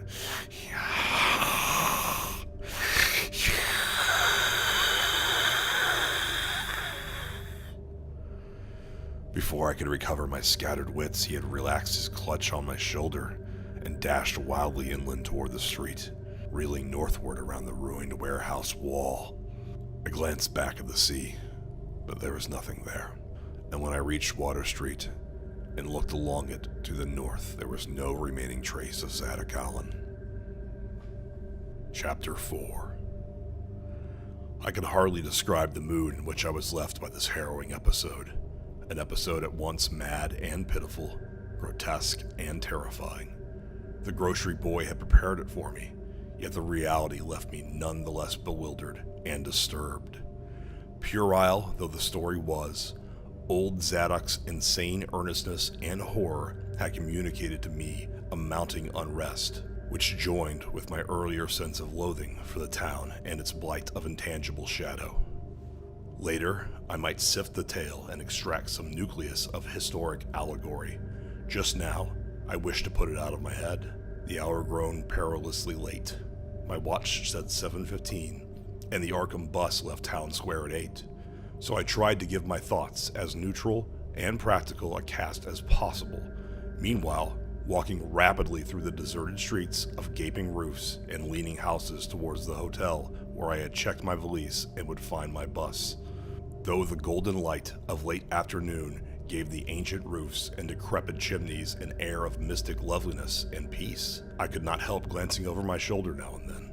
I would surely be very glad to get out of malodorous and fear-shadowed Innsmouth, and wish there were some other vehicle than the bus driven by that sinister-looking fellow sergeant.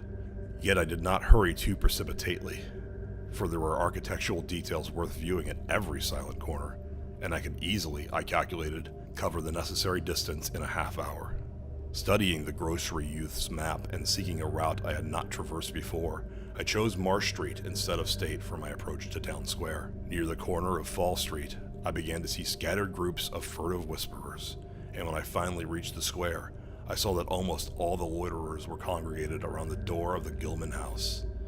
It seemed as if many bulging, watery, unwinking eyes looked oddly at me as I claimed my valise in the lobby, and I hoped that none of these unpleasant creatures would be my fellow passengers on the coach. The bus, rather early, rattled in with 3 passengers somewhat before 8, and an evil-looking fellow on the sidewalk muttered a few indistinguishable words to the driver. Sergeant threw out a mailbag and a roll of newspapers and entered the hotel, while the passengers, the same men whom I had seen arriving in Newburyport that morning, shambled to the sidewalk and exchanged some faint guttural words with a loafer in a language I could have sworn was not English. I boarded the empty coach and took the seat I had taken before, but was hardly settled before Sergeant reappeared and began mumbling in a throaty voice of peculiar repulsiveness. I was, it appeared, in very bad luck. There had been something wrong with the engine, despite the excellent time made from Newburyport, and the bus could not complete the journey to Arkham. No, it could not possibly be repaired that night, nor was there any other way of getting transportation out of Innsmouth, either to Arkham or elsewhere. Sergeant was sorry, but I would have to stop over at the Gilman. Probably the clerk would make the price easy for me, but there was nothing else to do. Almost dazed by this sudden obstacle, and violently dreading the fall of night in this decaying and half-unlighted town, I left the bus and re-entered the hotel lobby, where the sullen, queer-looking night clerk told me I could have room 428 on the next top floor, large, but without running water, for $1. Despite what I had heard of this hotel in Newburyport, I signed the register, paid my $1, let the clerk take my valise, and followed that sour, solitary attendant up 3 creaking flights of stairs past dusty corridors, which seemed wholly devoid of life. My room was a dismal rear one with 2 windows and bare, cheap furnishings, overlooking a dingy courtyard otherwise hemmed in by low, deserted brick blocks, and commanded a view of decrepit, westward-stretching roofs with a marshy countryside beyond. At the end of the corridor was a bathroom, a discouraging relic with ancient marble bowl, tin tub, faint electric light, and musty wooded paneling around all the plumbing fixtures. It still being daylight, I descended to the square and looked around for a dinner of some sort, noticing as I did so the strange glances I received from the unwholesome loafers. Since the grocery was closed, I was forced to patronize the restaurant I had shunned before, a stooped, narrow-headed man with staring, unwinking eyes, and a flat-nosed wench with unbelievably thick, clumsy hands being in attendance. The service was all of the counter type, and it relieved me to find that much of it was evidently served from cans and packages. A bowl of vegetable soup with crackers was good enough for me, and I soon headed back for my cheerless room at the Gilman, getting an evening paper and a fly-specked magazine from the evil-visaged clerk at the rickety stand behind his desk. As twilight deepened, I turned on one feeble electric bulb over the cheap iron-framed bed and tried as best I could to continue the reading I had begun. I felt it advisable to keep my mind wholesomely occupied, for it would not do to brood over the abnormalities of this ancient, blight-shadowed town while it was still within its borders. The insane yarn I had heard from the aged drunkard did not promise me very pleasant dreams, and I felt I must keep the image of his wild, watery eyes as far as possible from my imagination. Also, I must not dwell on what that factory inspector had told the Newburyport ticket agent about the Gilman house, and the voices of his nocturnal tenants. Not on that, nor on the face beneath the tiara in the black church doorway, the face for whose horror my conscious mind could not account. It would perhaps have been easier to keep my thoughts from disturbing topics had the room not been so gruesomely musty. As it was, the lethal mustiness blended hideously with the town's general fishy odor and persistently focused one's fancy on death and decay. Another thing that disturbed me was the absence of a bolt on the door of my room. One had been there, as marks clearly showed, but there were signs of recent removal. No doubt it had been out of order, like so many other things in this decrepit edifice. In my nervousness, I looked around and discovered a bolt on the clothes press which seemed to be of the same size, judging from the marks, as the one formerly on the door. To gain a partial relief from the general tension, I busied myself by transferring this hardware to the vacant place with the aid of a handy 3-in-1 device, including a screwdriver, which I kept on my keyring. The bolt fitted perfectly, and I was somewhat relieved when I knew that I could shoot it firmly upon retiring. Not that I had any real apprehension of its needs, but that any symbol of security was welcome in an environment of this kind. There were adequate bolts on the 2 lateral doors to connecting rooms, and these I proceeded to fasten. I did not undress, but decided to read till I was sleepy, and then lie down with only my coat, collar, and shoes off. Taking a pocket flashlight from my valise, I placed it down my trousers so that I could read my watch if I woke up later in the dark. Drowsiness, however, did not come, and when I stopped to analyze my thoughts, I found to my disquiet that I was really unconsciously listening for something which I had dreaded but could not name. That inspector's story must have worked on my imagination more deeply than I had suspected. Again, I tried to read, but I found that I made no progress. After a time, I seemed to hear the stairs and corridors creak at intervals, as if with footsteps, and wondered if the other rooms were beginning to fill up. There were no voices, however, and it struck me that there was something subtly furtive about the creaking. I did not like it, and debated whether I had better try to sleep at all. This town has some queer people, and there had undoubtedly been several disappearances. Was this one of those inns where travelers were slain for their money? Surely I had no look of excessive prosperity. Or were the town folks really so resentful about curious visitors? Had my obvious sightseeing, with its frequent map consultations, aroused unfavorable notice? It had occurred to me that I must be in a highly nervous state to let some few random creakings set me off speculating in this fashion, but I regretted nonetheless that I was unarmed. At length, feeling a fatigue which had nothing of drowsiness in it, I bolted the newly outfitted hall door, turned off the light, and threw myself down on the hard, uneven bed, coat, collar, shoes and all. In the darkness, every faint noise of the night seemed magnified, and a flood of doubly unpleasant thoughts swept over me. I was so sorry I had put out the light, I was too tired to rise and turn it on again. Then, after a long, dreary interval, and was prefaced by a fresh creaking of stairs and corridor, there came that soft, damnably unmistakable sound, which seemed like a malign fulfillment of all my apprehensions. Without the least shadow of a doubt, the lock on my door was being tried, cautiously, furtively, tentatively, with a key. My sensations upon recognizing the sign of actual peril were perhaps less rather than more tumultuous because of my previous vague fears. I had been, albeit without definite reason, instinctively on my guard, and that was to my advantage in the new and real crisis, whatever it might turn out to be. Nevertheless, the change in the menace from vague premonition to intermediate reality was a profound shock, and fell upon me with the force of a genuine blow. It had never once occurred to me that the fumbling might be a mere mistake. Malign purpose was all I could think of, and I kept deathly quiet, awaiting the would-be intruder's next move. After a time, the cautious rattling ceased, and I heard the room to the north entered with a pass key. Then the lock of the connecting door to my room was softly tried. The bolt held, of course, and I heard the floor creak as the prowler left the room. After a moment, there came another soft rattling, and I knew that the room to the south of me was being entered. Again, a furtive trying of a bolt connecting the door, and again, a receding creaking. This time the creaking went along the hall and down the stairs, so I knew that the prowler had realized the bolt condition of my doors and was giving up his attempt for a greater or lesser time, as the future would show.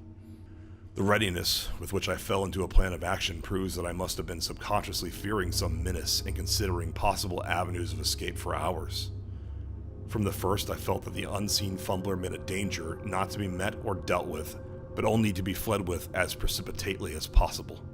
The only thing to do was to get out of that hotel alive as quickly as I could, and through some channel other than the front stairs and lobby.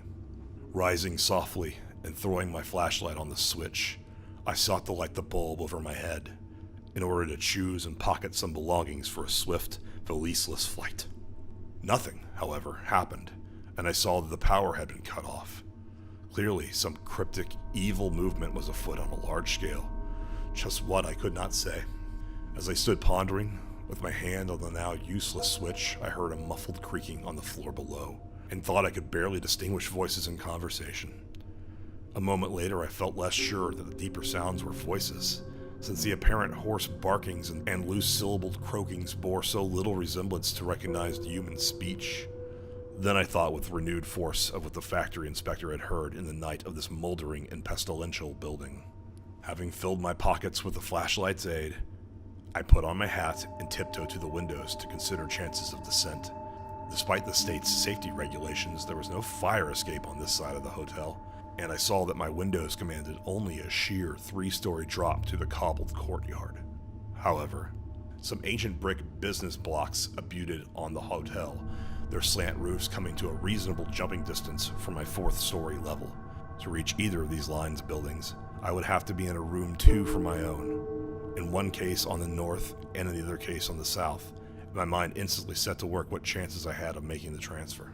I could not, I decided, risk an emergence into the corridor, where my footsteps would surely be heard, and where the difficulties of entering the desired room would be left unsoberable. My progress, if it was to be made at all, would have to be through the less solidly built connecting doors of the rooms, the locks and bolts of which I would have to force violently, using my shoulder as a battering ram whenever they were set against me.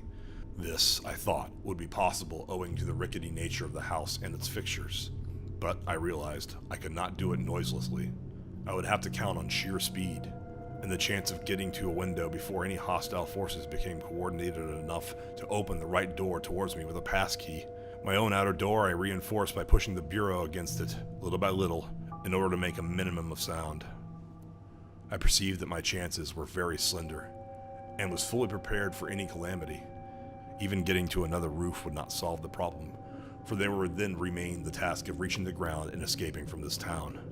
One thing in my favor was the deserted and ruinous state of the abutting building, and the number of skylights gaping blackly open in each row.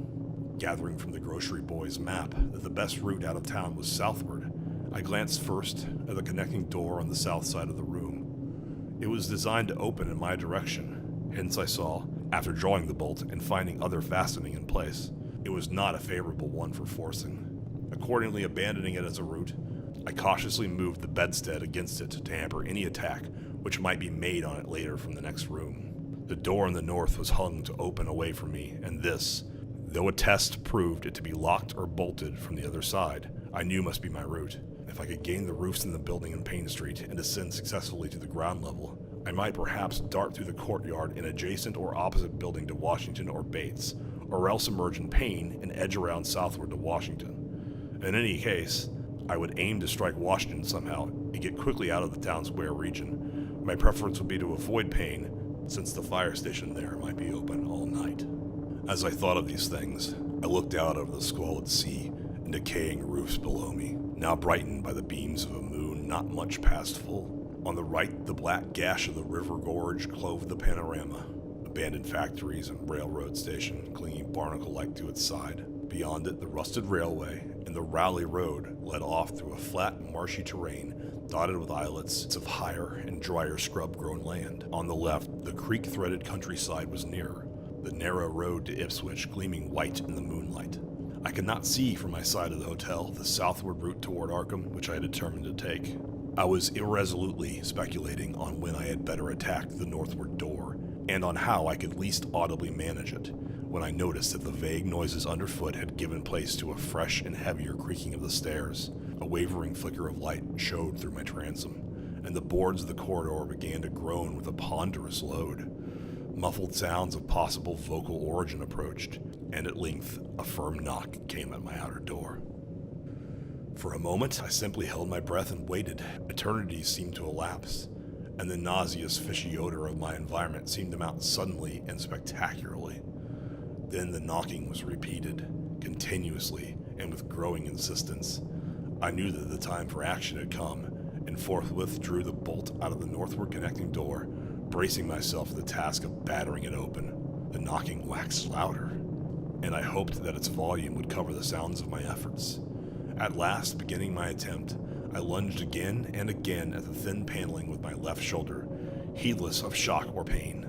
The door resisted even more than I expected, but I did not give in, and all the while the clamor of the outer door increased. Finally, the connecting door gave, but with such a crash that I knew those outside must have heard. Instantly, the outside knocking became a violent battering, while keys sounded ominously in the hall doors of the room on both sides of me. Rushing through the newly opened connection, I succeeded in bolting the northerly hall door before the lock could be turned. But even as I did so, I heard the hall door of the third room, the one from whose window I had hoped to reach the roof below, being tried with a passkey. For an instant, I felt absolute despair. since my trapping in a chamber with no window egress seemed complete.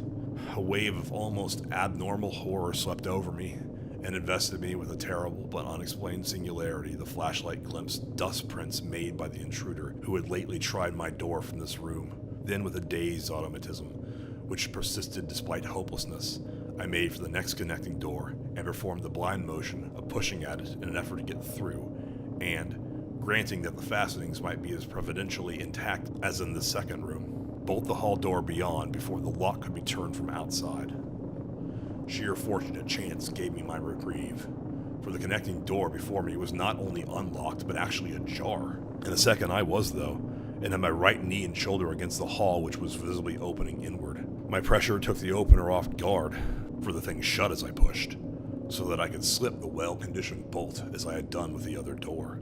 As I gained this respite, I heard the battering at the two other doors abate, while a confused clatter came from the connecting door I had shielded with the bedstead. Evidently, the bulk of my assailants had entered the southerly room and were massing in a lateral attack. But at the same moment, a passkey sounded in the next door to the north, and I knew that nearer peril was at hand. The northward connecting door was wide open, but there was no time to think about checking the already turning lock in the hall. All I could do was to shut and bolt the open connecting door, as well as its mate on the opposite side, pushing a bedstead against the one and a bureau against the other, and moving a washstand in front of the hall door. I saw, trust to such makeshift barriers to shield me till I could get out the window and on the roof of the Payne Street block.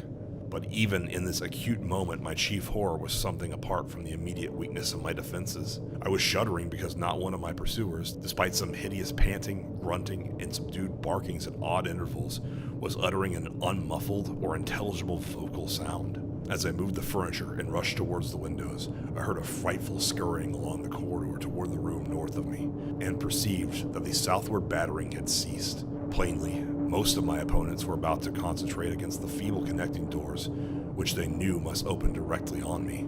Outside, the moon played on the ridgepole of the block below, and I saw that the jump would be desperately hazardous because of the steep surface on which I must land. Surveying the conditions, I chose the more southerly of the two windows as my avenue of escape, planning to land on the inner slope of the roof and make for the nearest skylight. Once inside one of the decrepit brick structures, I would have to reckon with pursuit, but I hoped to descend and dodge in and out of yawning doorways along the shadowed courtyard, eventually getting to Washington Street and slipping out of town toward the south. The clatter at the northerly connecting door was now terrific, and I saw that the weak paneling was beginning to splinter. Obviously, the besiegers had brought some ponderous object into play as a battering ram. The bedstead, however, still held firm, so that I had at least a faint chance of making good my escape. As I opened the window, I noticed that it was flanked by heavy velour draperies suspended from a pole by brass rings, and also that there was a large projecting catch for the shutters of the exterior. Seeing a possible means of avoiding the dangerous jump, I yanked at the hangings and brought them down, pole and all. Then, quickly hooking two of the rings in a shutter catch and flinging the drapery outside, the heavy folds reached fully to the abutting roof, and I saw that the rings and catch would be likely to bear my weight. So, climbing out the window and down the improvised rope ladder, I left behind me forever the morbid and horror-infested fabric of the Gilman house. I landed safely on the loose slates of the steep roof, and succeeded in gaining the gaping black skylight without a slip. Glancing up at the window I had left, I observed it was still dark, though far across the crumbling chimneys to the north I could see the lights ominously blazing in the order of Dagon Hall, the Baptist church, and the Congregational church which I recalled so shiveringly.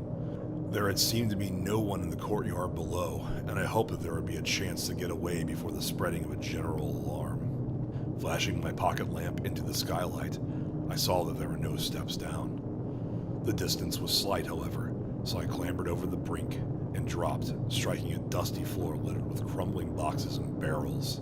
The place was ghoulish looking, but I was past minding such impressions and made at once for the staircase revealed by my flashlight.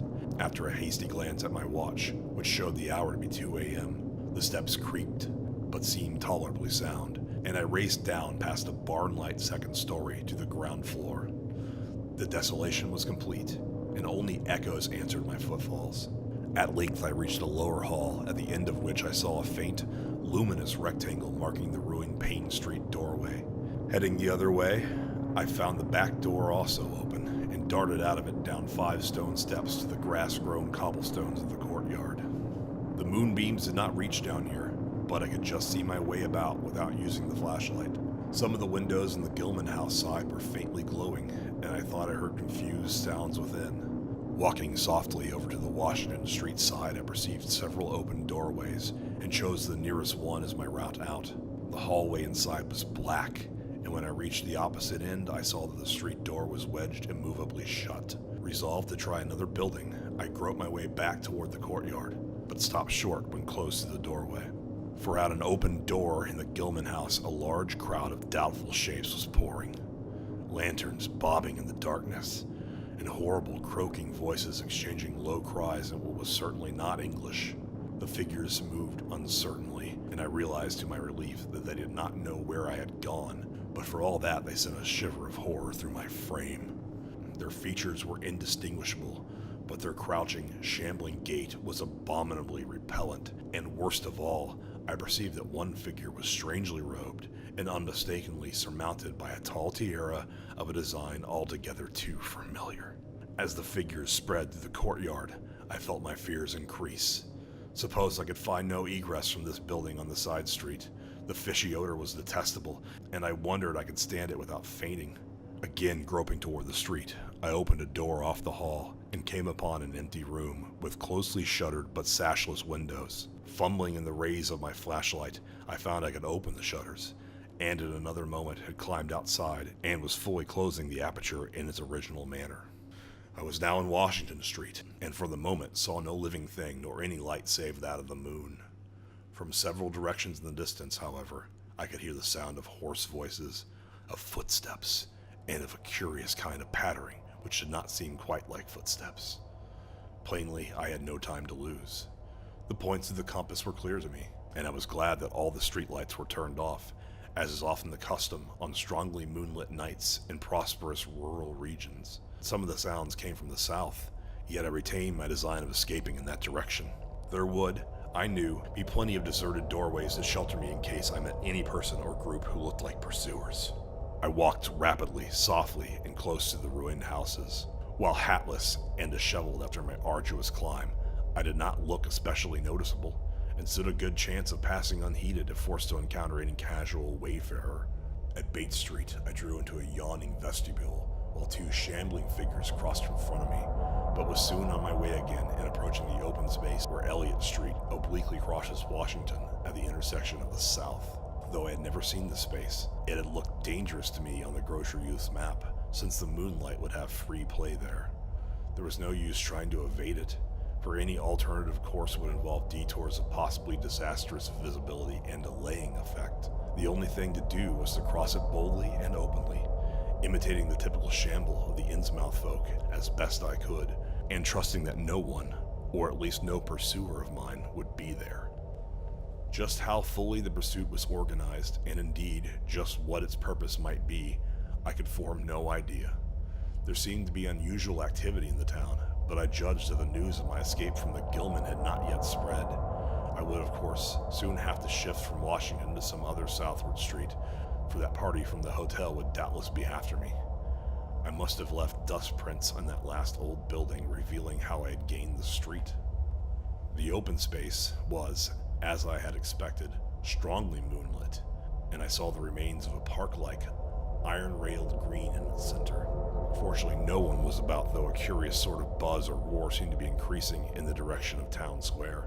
South Street was very wide, leading directly down a slight declivity to the waterfront and commanding a long view out to sea, and I hoped that no one would be glancing up at it from afar as I crossed in the bright moonlight.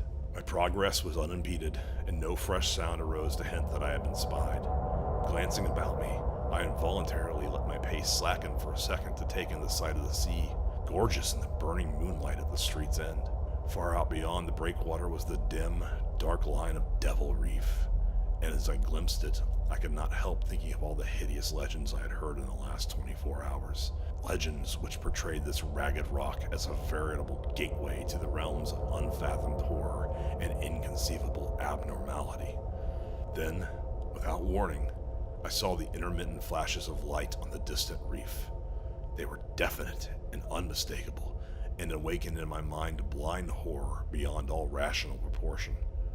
My muscles tightened for panic flight, held in only by certain unconscious caution and half-hypnotic fascination. And to make matters worse, there now flashed forth from the lofty cupola of the Gilman house, which loomed up to the northeast behind me, a series of analogous, though differently spaced gleams, which could be nothing less than an answering signal.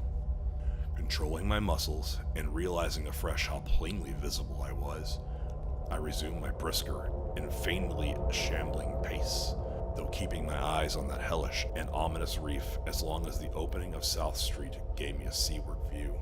What that the whole proceeding meant, I could not imagine, unless it involved some strange rite connected with Devil Reef, or unless some party had landed from a ship on that sinister rock.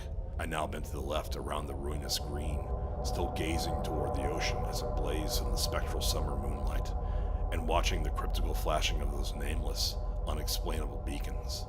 It was then that the most horrible impression of all was borne in upon me, the impression which destroyed my last vestige of self-control and sent me running frantically southward past the yawning black doorways and fishily staring windows of that deserted nightmare street. For at a closer glance, I saw that the moonlit waters between the reef and the shore were far from empty. They were alive with a teeming horde of shapes swimming inward toward the town.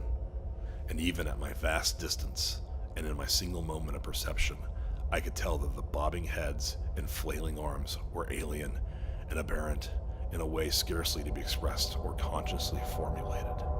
My frantic running ceased before I had covered a block, for at my left I began to hear something like the hue and cry of organized pursuit. There were footsteps and guttural sounds, and a rattling motor wheezed along Federal Street. In a second, all my plans were utterly changed, for if the southward highway were blocked ahead of me, I must clearly find another egress from Innsmouth. I paused and drew into a gaping doorway, reflecting how lucky I was to have left the moonlit open space before these pursuers came down the parallel street. A second reflection was less comforting. Since the pursuit was down another street, it was plain that the party was not following me directly. It had not seen me, but was simply obeying a general plan of cutting off my escape. This, however, implied that all roads leading out of Innsmouth were similarly patrolled, for the people could not have known what route I intended to take. If this were so, I would have to make my retreat across the country away from any road. But how could I do that in view of the marshy and creek-riddled nature of all the surrounding region? For a moment, my brain reeled, both from sheer hopelessness and from a rapid increase in the omnipresent fishy odor. Then I thought of the abandoned railway to Rowley, whose solid line of ballasted, weed-grown earth still stretched off to the northwest from the crumbling station on the edge at the river gorge. There was just a chance that the townsfolk would not think of that, since it's a briar-choked desertion made half impassable and the unlikeliest of all avenues for a fugitive to choose. I had seen it clearly from my hotel window and knew about how it lay. Most of its earlier length was uncomfortably visible from the Rowley Road and from the high places in the town itself, but one could perhaps crawl inconspicuously through the undergrowth. At any rate, it would form my only chance of deliverance, and there was nothing to do but try it. Drawing the inside hall of my deserted shelter, I once more consulted the grocery boy's map with the aid of the flashlight. The intermediate problem was how to reach the ancient railway, and now I saw that the safest course was ahead to Babson Street, then west to Lafayette, there edging but not crossing an open space homologous to the one I had traversed, and subsequently back northward and westward in a zigzagging line through Lafayette, Bates, Adam, and Bank Streets, the latter skirting to the river gorge, to the abandoned and dilapidated station I had seen from my window. My reason for going ahead to Babson was that I wished neither to recross the earlier open space nor to begin my westward course along a cross street as broad as south. Starting once more, I crossed the street to the right-hand side in order to edge around into Babson as inconspicuously as possible. Noises still continued in Federal Street, and as I glanced behind me, I thought I saw a gleam of light near the building through which I had escaped, Anxious to leave Washington Street, I broke into that quiet dog trout, trusting to luck not to encounter any observing eye. Next, the corner of Babson Street, I saw to my alarm that one of the houses was still inhabited, as attested by curtains at the window, but there were no lights within, and I passed it without disaster. In Babson Street, which crossed Federal and might thus reveal me to searchers, I clung as closely as possible to the sagging, uneven buildings, twice pausing in a doorway as the noises behind me momentarily increased.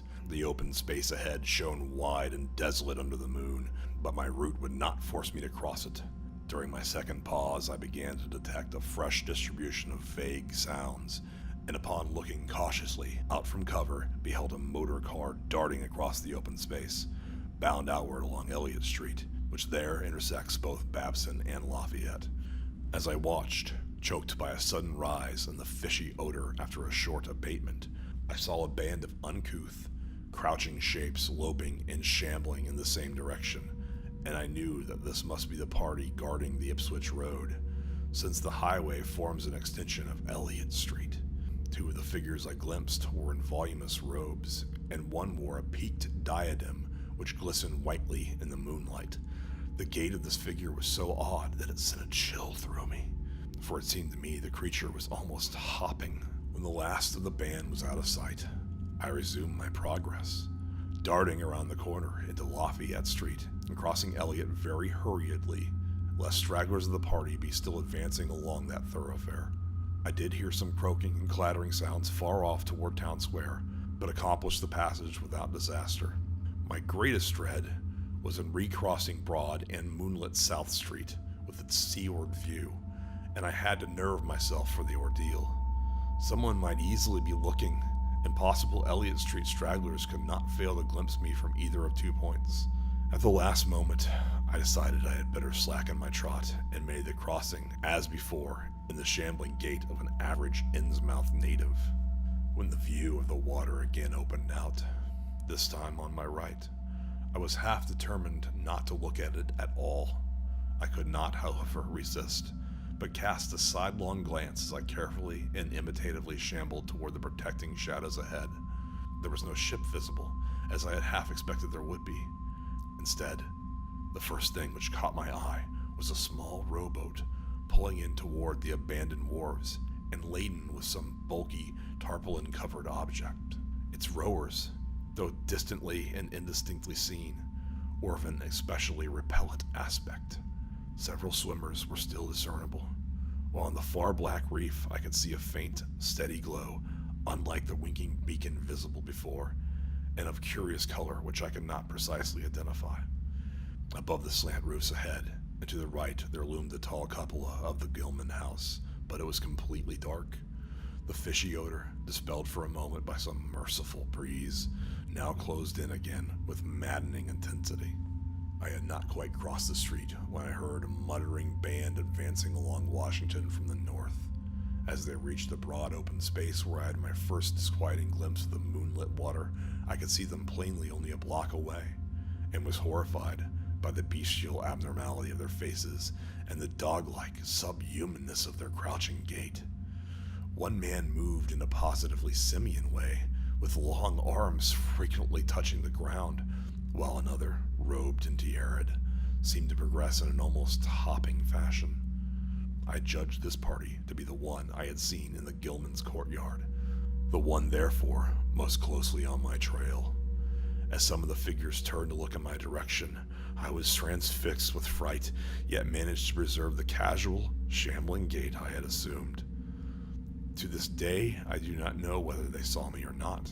If they did, my stratagem must have deceived them, for they passed on across the moonlit space without varying their course, meanwhile croaking and jabbering in some hateful, guttural patois I could not identify.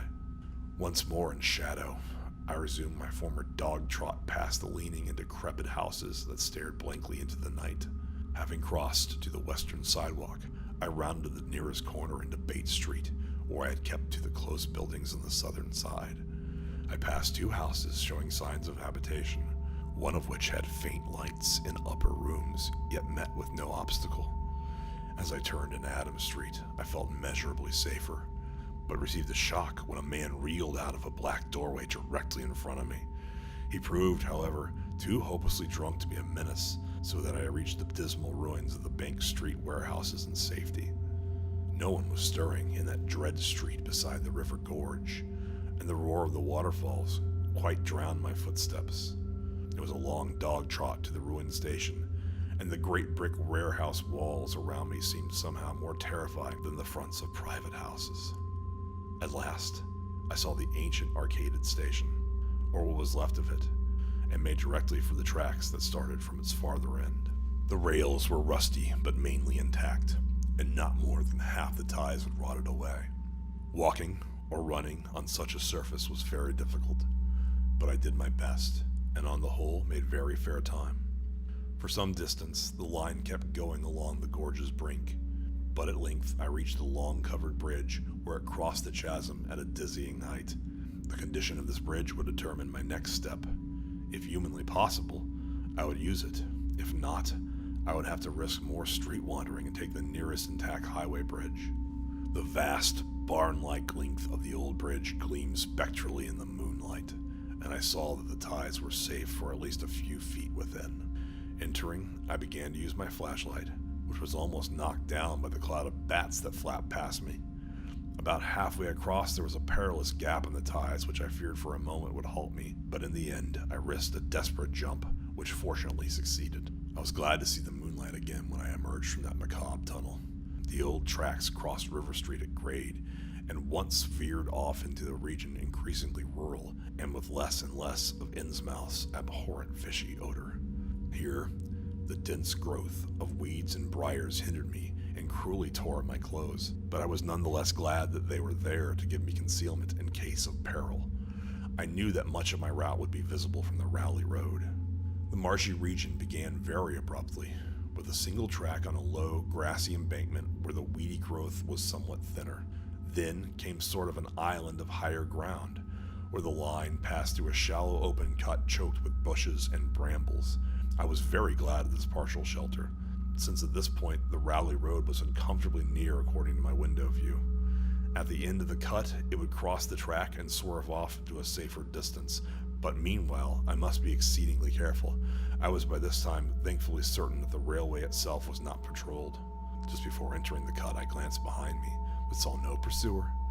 The ancient spires and roofs of decaying Innsmouth gleamed lovingly and ethereal in the magic yellow moonlight, and I thought of how they must have looked in the old days before the shadow fell. Then, as my gaze circled inland from the town, something less tranquil arrested my notice and held me immobile for a second. What I saw, or fancied I saw, was a disturbing suggestion of undulant motion far to the south. A suggestion which made me conclude that a very large horde must be pouring out of the city along the level Ipswich Road. The distance was great, and I could distinguish nothing in detail, but I did not at all like the look of that moving column. It undulated too much, and glistened too brightly in the rays of the now westering moon. There was a suggestion of sound, too, though the wind was blowing the other way. A suggestion of bestial scraping and bellowing even worse than the muttering of the parties I had lately overheard. All sorts of unpleasant conjectures crossed my mind. I thought of those very extreme Innsmouth types said to be hidden in crumbling, centuried warrens near the waterfront. I thought, too, of those nameless swimmers I had seen. Counting the parties so far glimpsed, as well as those presumably covering other roads, the number of my pursuers must be strangely large for a town as depopulated as Innsmouth. Whence could come the dense personnel of such a column I now beheld? Did those ancient, unplumbed warrens teemed with a twisted, uncatalogued, unsuspected life?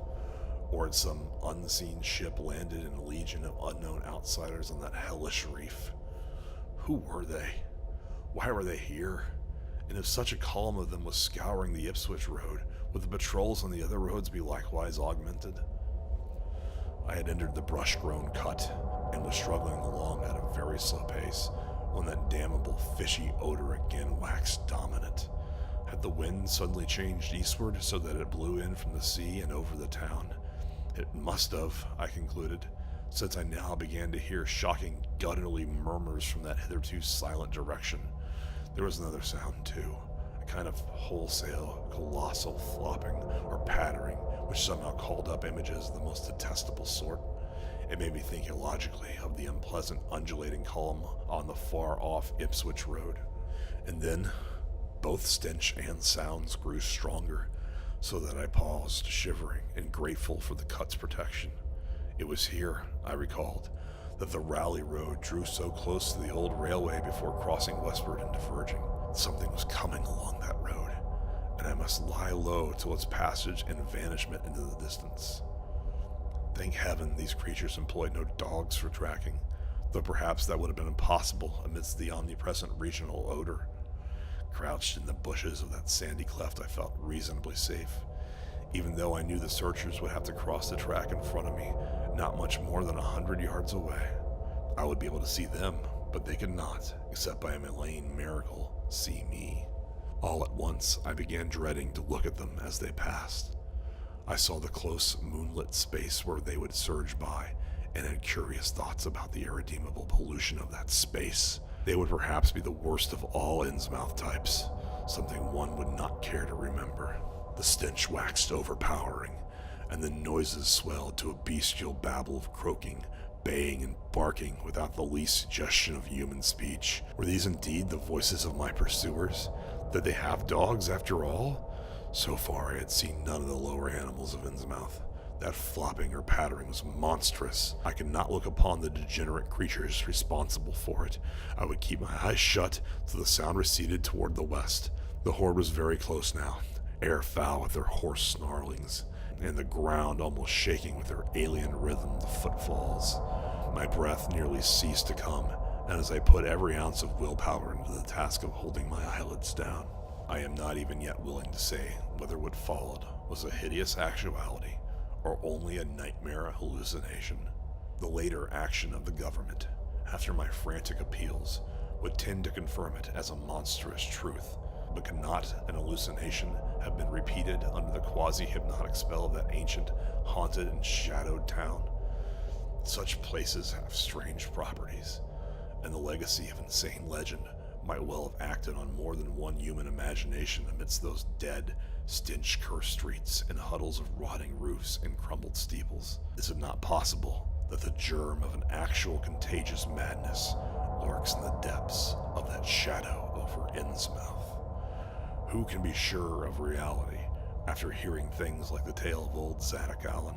The government men never found poor Zadok, and have no conjectures to make as to what became of him. Where does madness leave off and reality begin? Is it possible that even my latest fear is sheer delusion? But I must try to tell what I thought I saw that night under the mocking yellow moon. Saw surging and hopping down Raleigh Road in plain sight in front of me as I crouched among the wild brambles of that desolate railway cut. Of course, my resolution to keep my eyes shut had failed.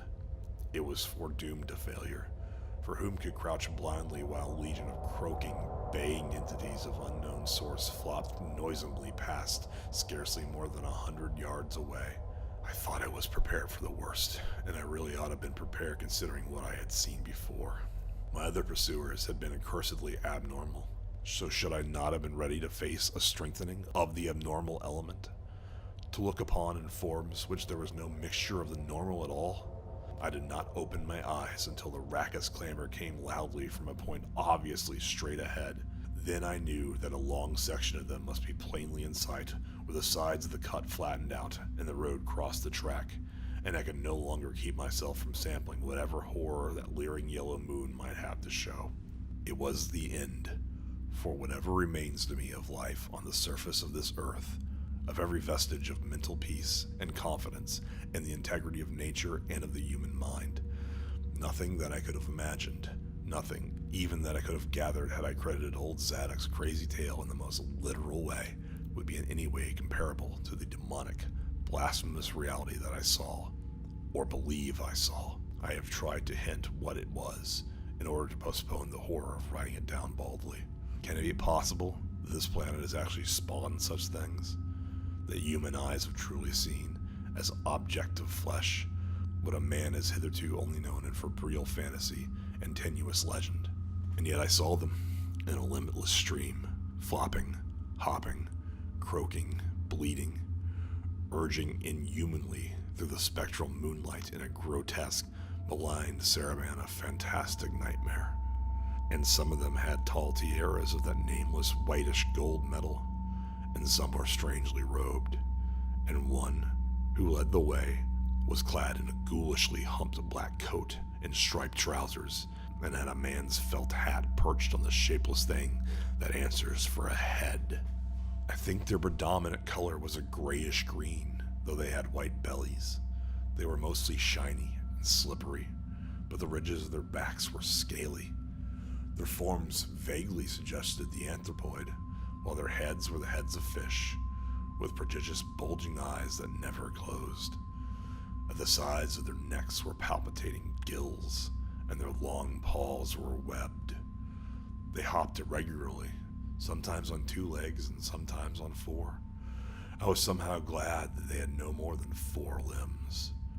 Their croaking, baying voices, clearly used for articulate speech, held all the dark shades of expression which their staring faces lacked. But for all the monstrousness, they were not unfamiliar to me.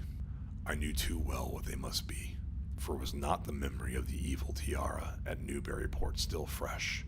They were the blasphemous fish frogs of the nameless design, living and horrible. And as I saw them, I knew also of what that humped, tiaraed priest in the black church basement had fearsomely reminded me. Their number was past guessing. It seemed to me that there were limitless swarms of them, and certainly my momentary glimpse could have shown only the least fraction. In another instant, everything was blotted out by a merciful fit of fainting, the first I had ever had. Chapter 5.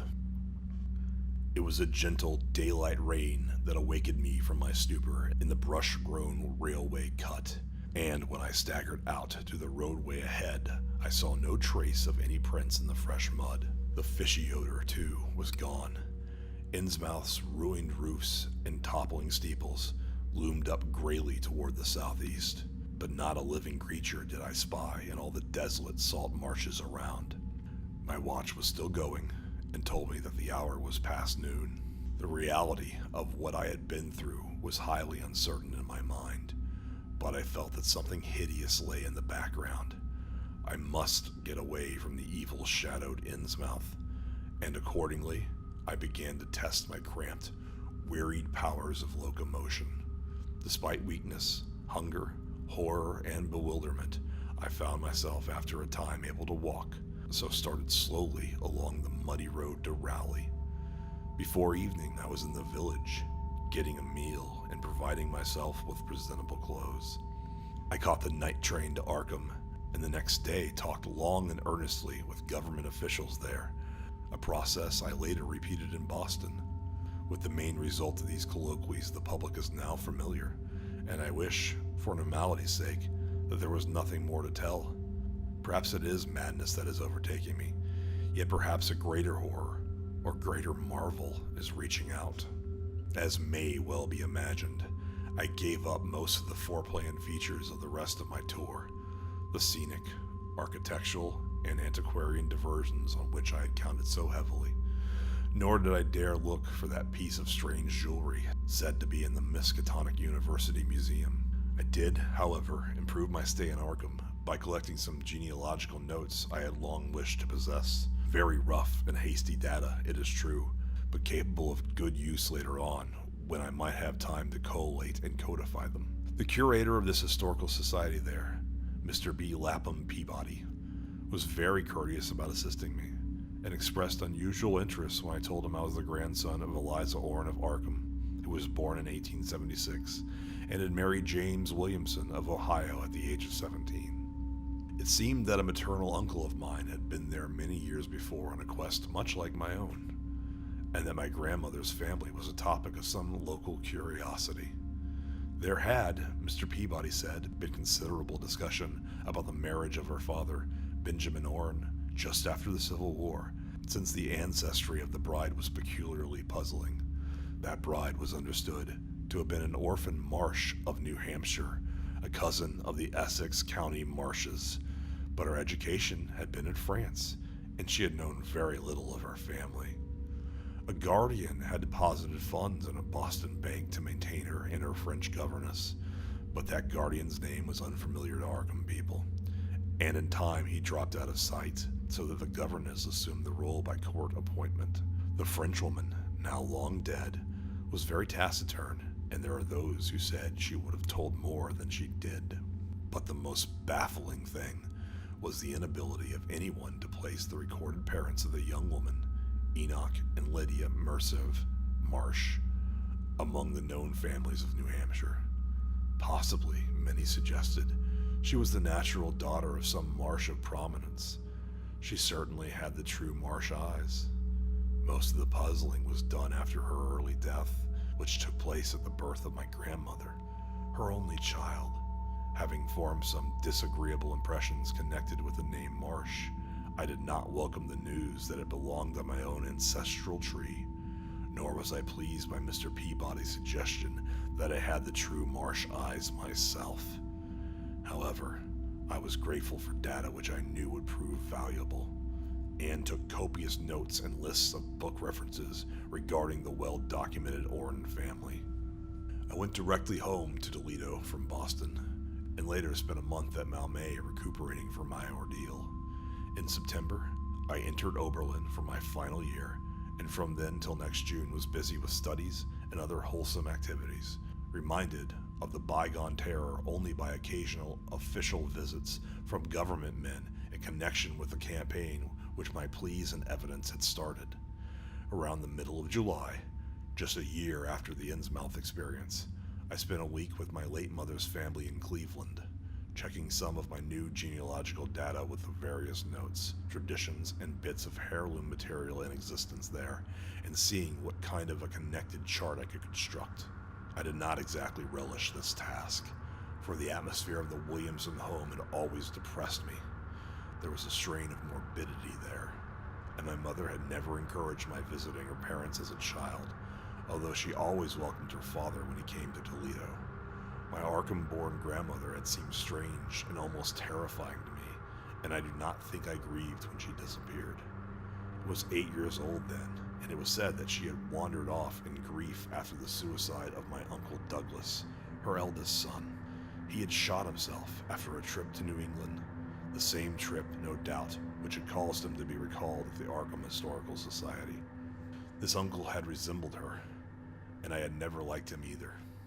Something about the staring, unwinking expression of both of them had given me a vague, unaccountable uneasiness. My mother and Uncle Walter had not looked like that. They were like their father, though poor little cousin Lawrence, Walter's son, had been an almost perfect duplicate of his grandmother before his condition took him to the permanent seclusion of a sanitarium at Canton. I had not seen him in 4 years, but my uncle once implied that his state, both mental and physical, was very bad. This worry had probably been a major cause of his mother's death 2 years before. My grandfather and his widowed son Walter now comprised the Cleveland household, but my memory of older times hung thickly over it. I still disliked the place, and tried to get my researches done as quickly as possible. Williamson records and traditions were supplied in abundance by my grandfather, though for Orne material I had to depend on my Uncle Walter, who put at my disposal the contents of all his files, including notes, letters, cuttings, heirlooms, photographs, and miniatures. It was in going over the letters and pictures on the Orne side that I began to acquire a kind of terror of my own ancestry. As I have said, my grandmother and Uncle Douglas had always disturbed me. Now, years after their passing, I gazed at their pictured faces with a measurably heightened feeling of repulsion and alienation. I could not at first understand the change, but gradually, a horrible sort of comparison began to obtrude itself on my unconscious mind, despite the steady refusal of my consciousness to admit even the least suspicion of it. It was clear that the typical expression of these faces now suggested something that it had not suggested before. It was clear that the typical expression of these faces now suggested something that it had not suggested before, something which would bring stark panic if too openly thought of. But the worst shock came when my uncle showed me the orange jewelry in a downtown safe deposit vault. Some of the items were delicate and inspiring enough, but there was one box of strange, odd pieces descended from my mysterious great-grandmother, which my uncle was almost too reluctant to produce. They were, he said, of very grotesque and almost repulsive design, and had never to his knowledge been publicly worn, though my grandmother used to enjoy looking at them. Vague legends of bad luck clustered around them, and my great-grandmother's French governess had said they ought not to be worn in New England, though it would be quite safe to wear them in Europe. As my uncle began slowly and grudgingly to unwrap these things, he urged me not to be shocked by the strangeness and frequent hideousness of the designs. Artists and archaeologists who had seen them pronounced their workmanship superlative and exotically exquisite, though no one seems to be able to define their exact material or assign them to any specific art tradition.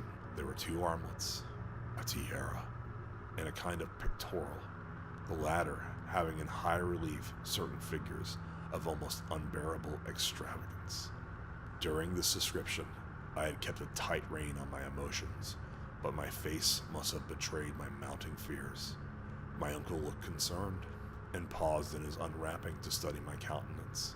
I motioned to him to continue, which he did with renewed signs of reluctance. He seemed to expect some demonstration when the first piece, the tiara, became visible, but I doubt if he expected quite what actually happened. I did not expect it either, for I thought I was thoroughly forewarned regarding what the jewelry would turn out to be. What I did was to faint silently away, just as I had done in that briar-choked railway cut a year before. From that day on, my life has been a nightmare of brooding and apprehension, nor do I know how much is hideous truth and how much madness. My great-grandmother had been a marsh of unknown source, whose husband lived in Arkham, and did not old Zadok say that the daughter of Obed Marsh was a monstrous mother who was married to an Arkham man through a trick? What was it the ancient toper had muttered about the line of my eyes to Captain Obed's? In Arkham, too, the curator had told me I had the true Marsh eyes. Was Obed Marsh my own great-great-grandfather? Who, or what, then, was my great-great-grandmother? But perhaps this was all madness. Those whitish gold ornaments might easily have been bought from some Innsmouth sailor by the father of my great-grandmother, whoever he was. And that look in the starring-eyed faces of my grandmother and self-slain uncle, who might be sheer fancy on my part, sheer fancy, bolstered up by the Innsmouth shadow, which had so darkly colored my imagination. But why had my uncle killed himself after an ancestral quest in New England? For more than 2 years, I fought off these reflections with partial success. My father secured me a place in an insurance office, and I buried myself in routine as deeply as possible. In the winter of 1930 to 31, however, the dreams began. They were very sparse and insidious at first, but increased in frequency and vividness as the weeks went by. Great watery spaces opened out before me, and I seemed to wander through titanic, sunken porticos and labyrinths of weedy, cyclopean walls with grotesque fish as my companions. Then, other shapes began to appear, filling me with nameless horror the moment I awoke. But during the dreams, they did not horrify me at all. I was one with them, wearing their inhuman trappings, treading their aqueous ways, and praying monstrously at their evil sea-bottom temples. There was much more than I could remember, but even what I did remember each morning would be enough to stamp me as a madman or a genius if I ever dared write it down. Some frightful influence, I felt, was seeking gradually to drag me out of the sane world of wholesome life into an unnameable abyss of blackness and alienage, and the process told heavily on me. My health and appearance grew steadily worse, till finally I was forced to give up my position and adopt the static, secluded life of an invalid. Some odd nervous affliction had me in its grip, and I found myself at times almost unable to shut my eyes. It was then that I began to study the mirror with mounting alarm. The slow ravages of disease are not pleasant to watch, but in my case there was something subtler and more puzzling in the background. My father seemed to notice it too, for he began looking at me curiously and almost affrightedly. What was taking place in me? Could it be that I was coming to resemble my grandmother and Uncle Douglas? One night I had a frightful dream in which I met my grandmother under the sea. She lived in a phosphorescent palace of many terraces with gardens of strange leprous corals and grotesque brachiate Florences, and welcomed me with a warmth that may have been sardonic. She had changed, as those who take to the water change, and told me she had never died. Instead, she had gone to a spot her dead son had learned about, and had leaped to a realm whose wonders, destined for him as well, he had spurned with a smoking pistol. This was to be my realm too. I could not escape it. I would never die, but would live with those who had lived since before man had ever walked the earth. I met also that which had been her grandmother. For 80,000 years, Pythialia had lived in Ythonali, and thither she had gone back after Obed Marsh was dead. Ythonali was not destroyed when the Upper Earthmen shot death into the sea. It was hurt, but not destroyed. The Deep Ones could never be destroyed, even though the Paleogean magic of the Forgotten Old Ones might sometimes check them. For the present, they would rest. But someday, if they remembered, they would rise again for the tribute great Cthulhu craved. It would be a city greater than Innsmouth next time. They had planned to spread, and had brought up that which would help them. But now they must wait once more. For bringing the Upper Earthsmen's death, I must do a penance, but that would not be heavy. This was a dream in which I saw a Shoggoth for the first time, and the sight set me awake in a frenzy of screaming. That morning, the mirror definitely told me I had acquired the Innsmouth look. So far, I have not shot myself as my Uncle Douglas did. I bought an automatic and almost took the step, but certain dreams deterred me. The tense extremes of horror are lessening, and I feel queerly drawn toward the unknown sea deeps instead of fearing them. I hear and do strange things in sleep, and awake with a kind of exaltation instead of terror. I do not believe I need to wait for the full change as most have waited. If I did, my father would probably shut me up in a sanitarium as my poor little cousin is shut up. Stupendous and unheard of splendors await me below, and I shall seek them soon. La Relia, Cthulhu Fatagan. No, I shall not shoot myself. I cannot be made to shoot myself. I shall plan my cousin's escape from that Canton madhouse, and together we shall go to marble-shadowed Innsmouth. We shall swim out to that brooding reef in the sea, and dive down through black abysses to Cyclopeum and many-columned Ythonali. And in that lair of the Deep Ones, we shall dwell amidst wonder and glory forever.